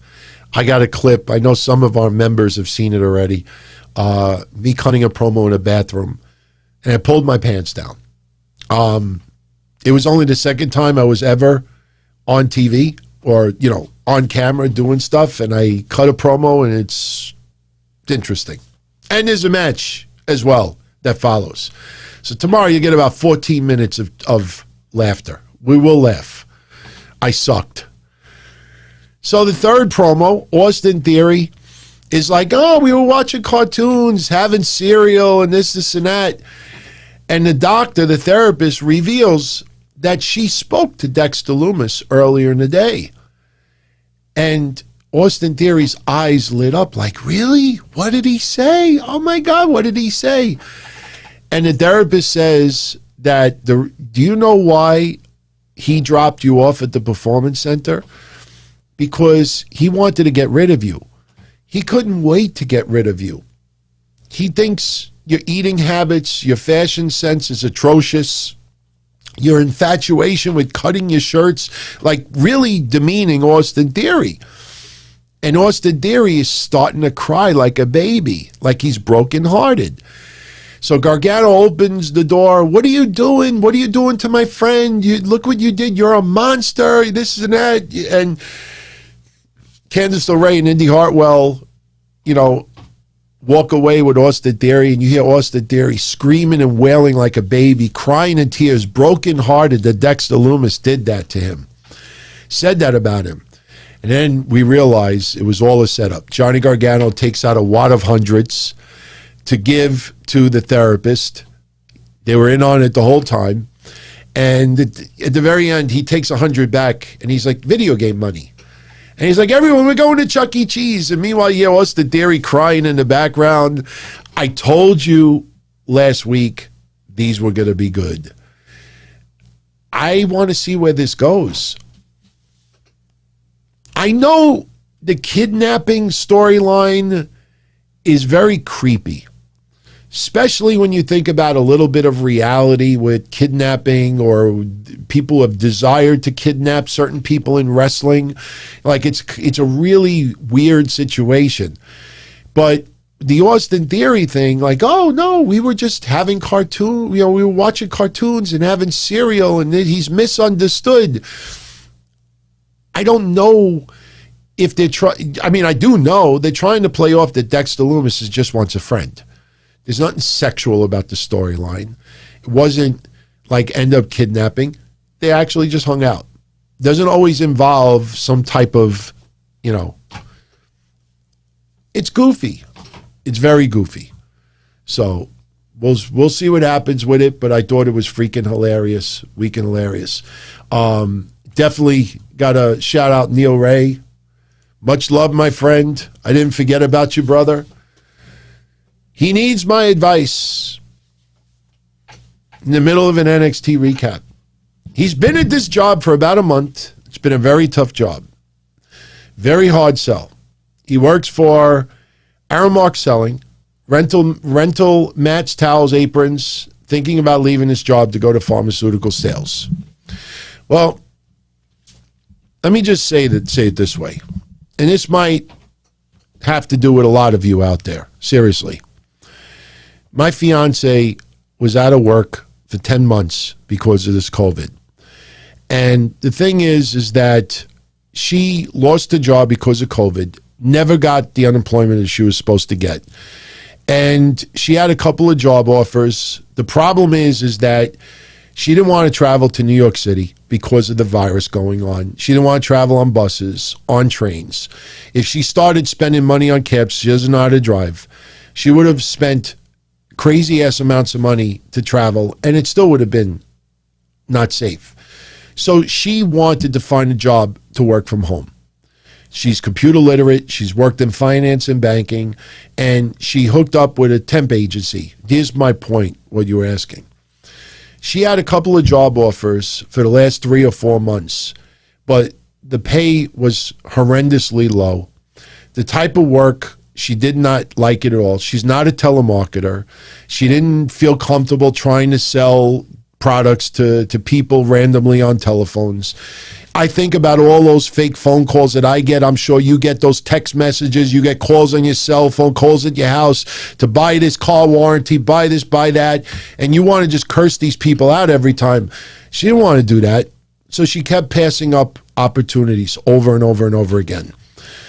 The end result is that when they passed the last stimulus and they extended money for these loans that businesses are using because of this virus. Yeah, those car warranty calls, man, it's crazy. You're late, but fuck you. Seriously. And you know what sucks the most? How many of you had this happen to you? Your phone rings, you look at the caller ID, and the number is almost identically to yours. So you think it's somebody from the neighborhood. Oh, I think that's my friend Joey's number. And you answer the phone, and it's a fucking car warranty. They make their phone number look like it's somebody from the neighborhood. Seriously, right? Everything pro wrestling, what's going up, man? What's going on? So, just to finish up what I was saying, because this probably applies to some of you out there as well. They opened up more money for these loans for businesses, and she's worked in banking and finance, and a job opportunity that came up that she would process loan applications. She'd run the credit checks. She would require the paperwork, the IDs, the tax forms. She'd put it all together, send it to the bank. They make the approval, and that's it. And she grabbed it. And she's making twice the amount of money now than if she would have taken the job 3 or 4 months ago. She loves it. She gets to choose what 8-hour shifts she wants to do. Sometimes she does 9 to 5. Sometimes she does 11 to 7. Sometimes she works on the weekend, gets double overtime, and she's loving it. And it's great because then I don't have to give her money. You know, honey, I need money for Grubhub. Yeah, here's Neil's super chat. No, but seriously. No, but my point is, if you're unhappy, you got to understand that, especially what's going on with COVID, they may tell you that there's a lot of jobs out there, but it may not be the jobs that you want to look for. If you're going to consider jumping to another company, I would definitely pursue that other company first and make sure you have it lined up, because the last thing you want to do is leave this company, then realize you can't get this one, and then you're left with nothing. Then what's going to happen, you're either going to try to get your job back, which will make you more miserable because now they know your intentions, or you don't get that job back, and then you got to take something in the meantime, which sucks. So don't get in that situation, man. Seriously. Trust me when I tell you, I've been involved in, a little bit of work that I did not enjoy at all. But, I stuck it out, and I waited for my opportunity. And when my opportunity came, I went for it. And luckily, I was able to do it. Yeah, I'm looking at all these scammer calls. Southern Law, I'm not kidding. Sure, you all have had these things happen. I know we try to incorporate a little bit of real life into these shows, which is always good. It's always good because, we talk about recaps. We talk about LA Night now and everything. But there's also a little part that, you want to come back with something that may actually help you in a situation. So, yeah, look, I don't know if I'll ever grab any brass ring. I don't know if any of you out there will ever grab any brass ring. But you never stop trying. And you should never have an excuse. I mean, we were talking about it yesterday on Patreon, just about doing these shows over here. And I always get, DT, love your hustle, love the hard work and this and that. I feel, seriously, every single one of you tuning in right now, you support me. I owe it to you to put out effort. The last thing that I should not give you is an excuse. Sure, there's going to be issues personally, health, circumstances beyond my control where I might not be able to be on once in a while. And that happens to everybody. But you see people out there, they'll just make excuse after excuse after excuse after excuse. They'll absorb and love all the attention. But then when it comes to doing the work to give it to you, excuse. So never give up.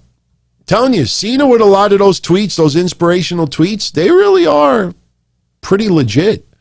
It's not just to get retweets and likes for him. It's a little inspirational. So, LA Knight. He comes out cutting his usual promo that he did in Impact Wrestling. Tonight it sounded a little bit like Steve Austin when he showed up in ECW, 1995. And he was running down the roster in 1995. You got the Sandman. You got the Raven. You got the Pit Bulls. You got Stevie Richards. I still remember a lot of his promo tonight, LA Knight, Eli Drake, I think was inspired from Steve Austin's 95 promo when he showed up in ECW.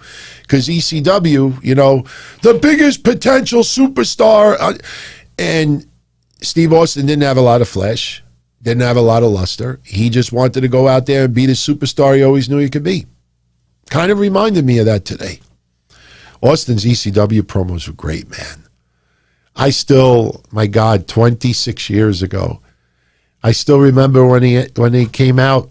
I mean, I haven't watched some of them in well over a decade, and I could still picture, I even picture like where he looked and where he did this. Like, it's just iconic. But I like Eli Drake. I like LA Knight. Now it looks like he's got a little interaction with Cameron Grimes. Because what happened tonight, which I thought was also stupid, is William Regal approaches Cameron Grimes and tells him that we got a problem. Last week you hit a member of our crew, staff. We might have a lawsuit. And Cameron Grimes like, no problem. How much money he wants? 100, 1,000, 3,000. And William Regal's like, don't worry about it. I'll take care of that side. But I'm putting you in a match with Cameron Grimes. With Bronson Reed. Yeah, Cameron Grimes fighting Cameron Grimes. Bronson Reed. And I'm saying to myself, okay, that's kind of stupid. We might get sued. So don't worry about it. I'm going to put you in a match with Bronson Reed. I don't know. He couldn't buy himself out of this match. And Cameron Grimes still angry at Ted DiBiase. You know you're getting a Ted DiBiase cameo soon. Without a doubt, you're getting a Ted DiBiase cameo. So, LA Knight, like I said, came out, cut his promo that, he's going to be the biggest star, the best. And when that happens, don't call him the GOAT because the GOAT is overplayed. Just call me LA Knight. Bronson Reed's music hits while LA Knight is still in the ring. And Bronson Reed's got a little bit of a stare down with LA Knight. LA Knight's like, I don't want no problem with you. Cameron Grimes comes out, tosses some money around in the ring. They have their match. There's some money in the ring while they're having their match. And what ends up happening is LA Knight, and I thought this was a little stupid too, LA Knight picks up Cameron Grimes' hat, throws it in the ring.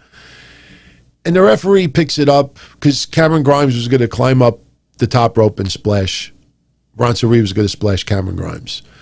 So Eli Drake throws the hat in the ring, and he's like trying to give it to the ref, like, look, his hat was on the floor. When the ref looks away, LA Knight pulls Bronson Reed off the rope. Cameron Grimes with the knee to Bronson Reed's head. Cameron Grimes gets the win. So, a little interaction with LA Knight and Cameron Grimes. I know some of you are really jumping the gun thinking like, Impact Invasion? I don't think so. I always said it would have been fascinating if they would have brought Dixie Carter in and she would have led some TNA faction. Not the old school they've been in WWE for years, but if she would have led some little bit of faction. Never happened. So, William Regal is seen talking to Adam Pearce. And the reason why that happened is the start of the second hour, we had Nia Jax and Shayna Baszler defeat Dakota Kai and Raquel Gonzalez. It was a very good match. I like Nia and Shayna. I say it every Monday. I know a lot of you disagree. I like them as a team. Shayna Baszler has adapted to the main roster beautifully. Nia Jax is a hell of a lot better than what she used to be. This match was awesome. The finish was a little screwy. Basically what happened, yeah, it's like an odd couple. Absolutely. I liked them. You're not going to change my mind. I mean, some of the injuries, some of the things that happened, yeah, it was messed up. It wasn't intentional. Maybe it was a little bit of carelessness and sloppiness, no question. But no reason why you can't improve. That's how I look at it. But towards the end of this match, Raquel Gonzalez gets the hot tag. Referee bump. Referee is out. Raquel Gonzalez brawls with Nia Jax outside the ring. They take a nice-ass dive over the commentator's table. And that basically takes them both out of the match. With the referee down, Shayna Baszler, who is not the legal woman in the ring, she puts the Kirifuda clutch on Dakota Kai. Another referee comes in, counts her out, match is over. Controversy. Because Shayna Baszler is not the legal person, blah, blah, blah. So later on, we see William Regal and Adam Pearce talking. We don't know what it's about, but then William Regal later on says, after what happened in tonight's match, he's going to make a major announcement next week that's going to shake the landscape of NXT. I know a lot of people are thinking it has to do with Tuesday night change. A lot of people think WrestleMania. I think, and I have yet to see one person say this tonight, and maybe I'm wrong, maybe it's wishful thinking, but I think the major announcement is NXT is going to have their own women's tag team championships. Remember this comment, because if that's the announcement last week, I will play this at the beginning of next week's show. You will have NXT women's tag team championships. I know, too many titles, maybe a little lame, but I think you have some women in NXT that should be tag teams. And why would you have Shotzi and Ember Moon teaming up when there's no title to go for? Why would you have Raquel Gonzalez, Dakota Kai, the woman that everybody said had her last match 3 months ago on NXT? Remember that. Because I sat and watched tonight. Oh, you're at the Mania. Oh, the rematch. Oh, they're going to do this. Oh, it's Tuesday nights. Not one person said tonight. NXT Tag Team Championships. We'll see. We will see. This is just me trying to think outside the box. I thought we were getting Xia Li versus Kaden Carter this week. No, that will be next week. So next week we got Adam Cole versus Finn Balor for the championship. Next week we also have Io Shirai versus Toni Storm for the women's championship. We have Xia Li versus Kaden Carter next week. And by the way, they're saying that Casey Catanzaro has a partially torn ACL. So she is out for a while. So they are loading next week. 2 big title matches. Xia Li kicking ass. And that major announcement. I'm telling you, I think we're going to see a tournament for NXT Women's Tag. Maybe not a tournament. Maybe they'll just announce a couple of teams. But you're going to see, I think it's what it is. I think it's what it is. We will see. Loaded card next week. Everrise versus Breezango never happened. Legado del Fantasma comes out, beats the shit out of Breezango. Everrise is giving him a stamp of approval, and they were happy until they realized the Legado del Fantasma doesn't give a shit about them either. They leave the ring. They think they're escaping, and then Santos Escobar comes out, wails on them, leaves them laying, and then Santos Escobar goes on the mic and says, "Don't mistake last week's main event as weakness. This is what awaits you." So, trying to, get their strength back. They didn't lose any momentum last week, whatever momentum they had, but, we got to see what happens with Karrion Kross next. Well-deserved week off, in my opinion, for both guys, but we'll see, what the next step is for Karrion Kross. I'm looking to see. I'm looking at some feedback here. Who wins the ratings now? I'm going to get to that in a second. So the main event, Finn Balor versus Roderick Strong. If you go back at the chat log, I thought Adam Cole was going to interfere. Why wouldn't he want to beat the shit out of Roderick Strong? Why would he not want to beat the shit out of Finn Balor? I know there's a title match next week, but we get a straight-up match. Excellent. These two guys gelled great together. In the end, Finn Balor, 1916, coup de grace, Finn Balor defeats Roderick Strong. Clean. And look, is Roderick Strong in the heavyweight title picture? No. But still, it was a straight-up clean match. After the match is over, Adam Cole is on the rampway, and they're just having a stare down. So no physical interaction this week. And it was an excellent main event. I don't always like run-ins, but I would think that maybe that would have been a good way to end the night.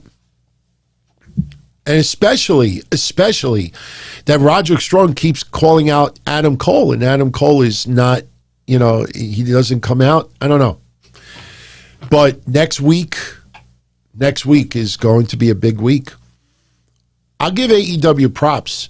They did not announce much of anything next week's Dynamite, which is good because we want to have all the focus on Revolution right now.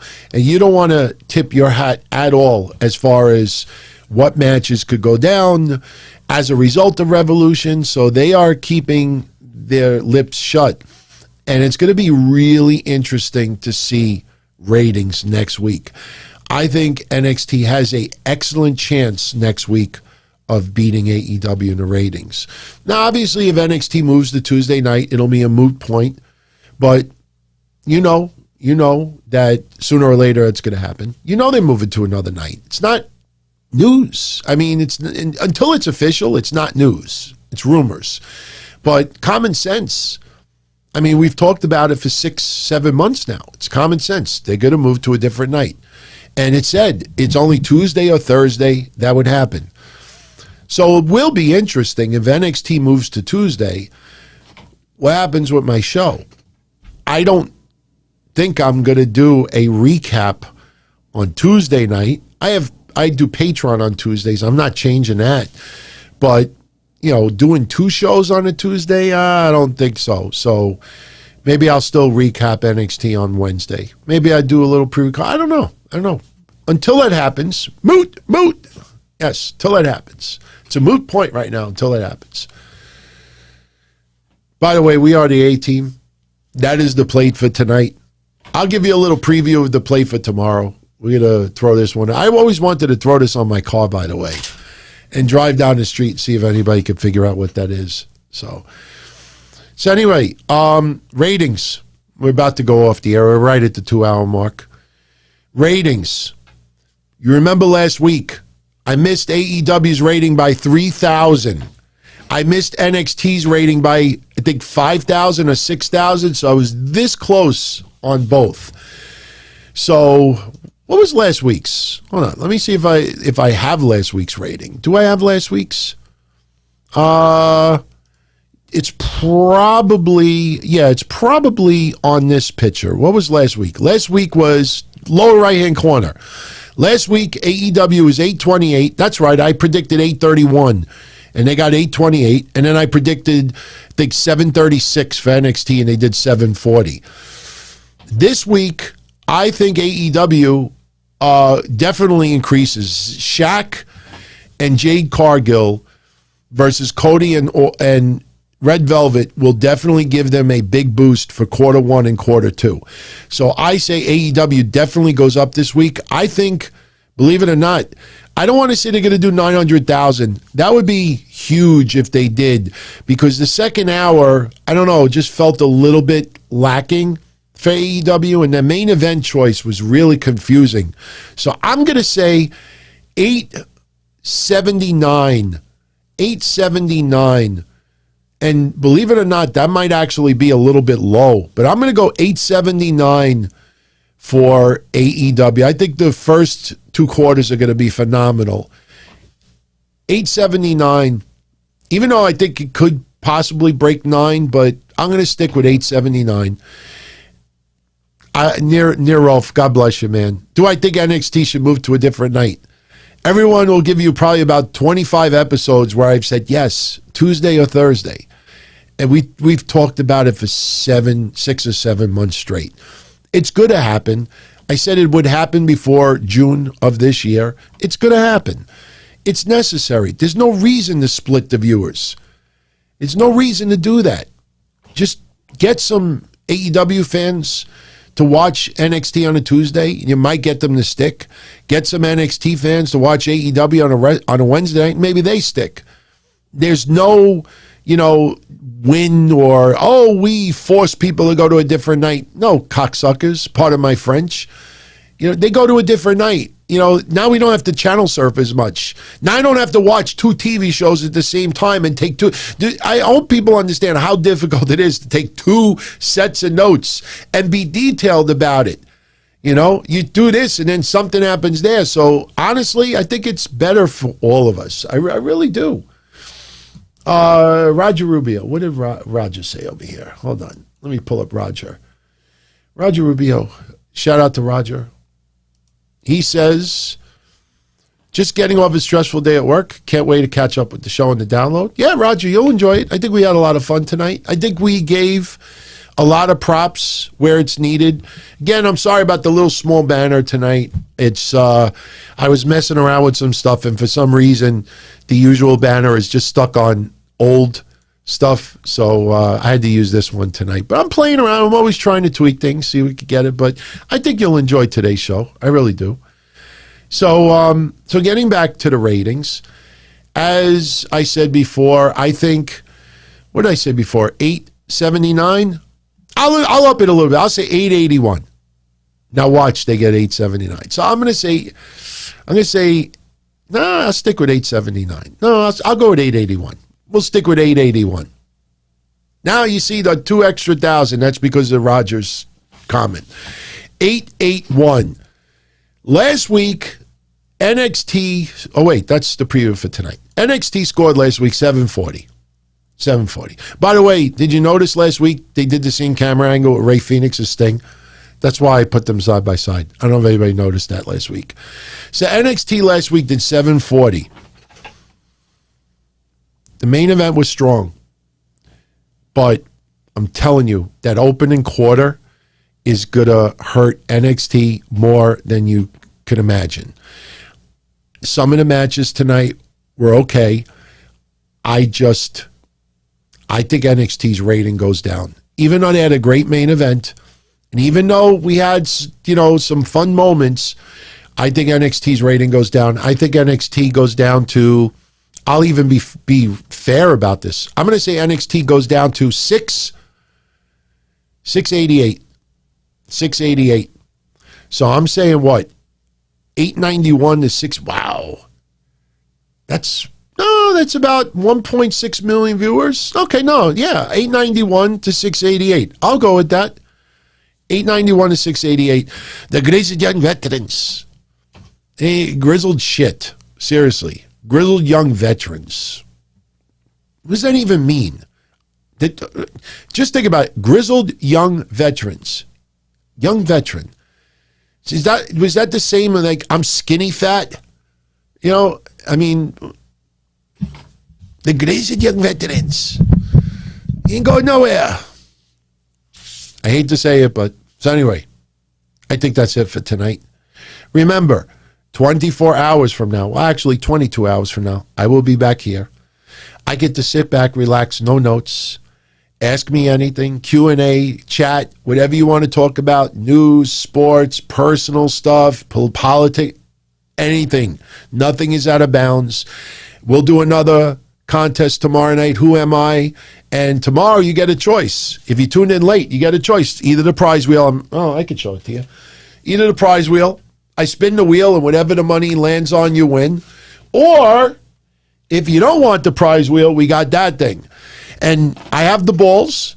I will show you the balls before I put it in the thing. The balls are numbered from 1 to 100. And if you choose that you want it from there instead, whatever ball I take out, whatever that amount is, that's when you win. So somebody may win $7. And I might actually buy the balls from 101 to 150 so we can make the prizes even bigger. The only problem with that is if you have 150 balls, I want everybody to think about this for a minute. This is why I don't know if I want to do this. I'm not stupid. You have 150 balls. That means you have 50 balls that are $100 or more. 100, 101, 102, all the way to 150. So if you have 150 balls total, that means you have a 1 in 3 chance of winning $100 or more. You see where I'm going with this? So by having just the 100 balls, the odds are a little bit more fair. Yeah, you might only win $2. But one thing is guaranteed. If you choose the wheel, you have the possibility of getting the goose egg. If you choose that thing, you would win. You would not go home empty-handed. The worst thing that could happen is you win $1. So I'm going to get out of here. I hope you have a great night, everyone. As I always say, if you enjoyed tonight's show, smash that like button. I'm looking to see, because we had everybody pretty much from YouTube. We had Twitch going tonight. I put the Twitch stream up just to see, what kind of reaction there. But, I know Twitch is mostly for video games and stuff like that. So I don't know if I'm going to keep that going. A lot of you telling me to, but I don't know if I'm going to keep that going. But I'm going to jet out of here. I hope everybody enjoys the night. Join me live 10:05 p.m. Thursday. We will talk about whatever. We'll have some pretty good discussion. We'll do the contest. We'll do more vintage Don Tony wrestling stuff. And tomorrow will be a gem. I promise you that. I got approval from our La Nostra Familia that they enjoyed it very much. So you get to see me cut a promo in a bathroom. You get to see somebody take a dump. You don't see the physical dump, obviously. And you get to see a very weird match in its entirety that's never been online before. So You're telling me to read Neil's super chat. I don't see. Did I miss a super chat? I don't think so. What super chat are you referencing? I'm looking. I don't see anything here. I missed Neil's second super chat. Hold on. I'm looking. Like I said, the only problem is tonight, this thing is not working like I used to. Neil, don't. Oh, I feel bad now. I'm looking. I don't see it. Right before the last one? Oh, that helps me. Oh, I see it. Oh no, that's Roger Rubio's. Was it before Roger Rubio? Hold on, I'll find it. Take me 2 seconds. I definitely don't want to go off the air without doing it. Sorry for the people on audio only that are getting a little annoyed at this, but like I said, this... Oh! Shout out to Austin and the rest of it. Hey, you know what? I like that. Shit, he wants to give everybody a shout out tonight, especially Austin. I think he means Austin Nance and the rest of the chat. Much love, my friend. Much love. Like I said, tomorrow we'll have the regular graphics up like before. Like I said, I was tinkering tonight. If you see on the lower right-hand corner, you see that YouTube thing? You see the YouTube logo? I actually wanted to do something like this. I don't know if I have any handy. Here, I'll show you one. Here. I don't want to take his down so quick, but here, watch. See Facebook? See how it popped up? That was my little planning tonight, to try to do something where I could put, multiples up there. See? It's like I'm doing like, here's Austin's reaction to Neil. So I was playing around with that tonight, but for some reason it kind of screwed up the other one, but I'll have it all fixed by tomorrow. Bullying, harassment for the win. So it's all good, everybody. Much love as always. Have a great night. Stay safe, as I always say. Tomorrow's going to be a really nice night for yours truly. I'm not trying to rub it in anybody's face. Don't get me wrong. I'm not trying to rub it in that I got vaccinated. But, I have a lot of people I know personally that are still undecided if they want to get it or not. And the one thing I tell them, and I'm telling you all now, is, the side effects, it varies from person to person. I was very lucky. The second shot, I had virtually no side effects. But I'll say this.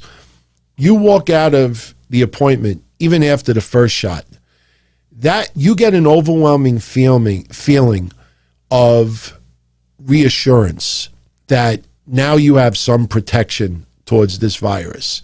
And the problem is that there's going to come a day soon where it's not going to be required to wear masks anymore. And you may still wear a mask, but you are out in public. You don't know if the person next to you has it or not. So you could be the most careful person around and just by bad luck could still get it. And trust me, that feeling after the first shot, walking out of there, knowing that I have some protection inside me, it's an emotional feeling that it's not easy to describe. Anybody out there that's gotten the shot knows what I'm talking about. Just that feeling that I have some protection now, and now tomorrow's 2 weeks after the second shot, which now, I'm supposed to be like 99% immune from it, and let me also say this before I go too. I'll say this too about the Johnson & Johnson vaccine. A lot of people out there are just looking at it and saying, oh, it's not as good as the other two. Look at the studies after 6 weeks. After 6 weeks. The efficacy rate after 6 weeks is like 98%. Now, why am I saying this? And this is why I like talking to you guys about things like this. You're going to see studies about Johnson & Johnson and how powerful it is after 6 weeks. Now I want you to think about what I got, the Moderna vaccine. Got the first shot January 18th. Got the second shot, January 19th. Got the second shot February 18th. 1 month apart. Then they say it takes 2 weeks after the second shot for you to be fully immune of this virus. add up the number of weeks. 4 weeks between the first and the second shot, 2 weeks after the second shot, 6 weeks. They're all 6 weeks to full strength. They don't talk simple English like this on TV. That's why things are so fucked up. If they would just tell it like regular people and just use simple words, no, they got to just twist it and make it this and this. Just fucking say it like that. All the shots, 6 weeks it takes to get from there to the promised land. So, all right, everybody, I'm out of here. Much love. I'll catch you Thursday night. We'll have a lot of fun. Somebody will win some prizes, and quite a few of you will laugh at yours truly doing some promo cutting and some wrestling antics. And, hey, we'll see what happens. I got a doozy for you tomorrow. I promise you that. So, good night, everybody. Much love. I'll talk to you soon. Ciao.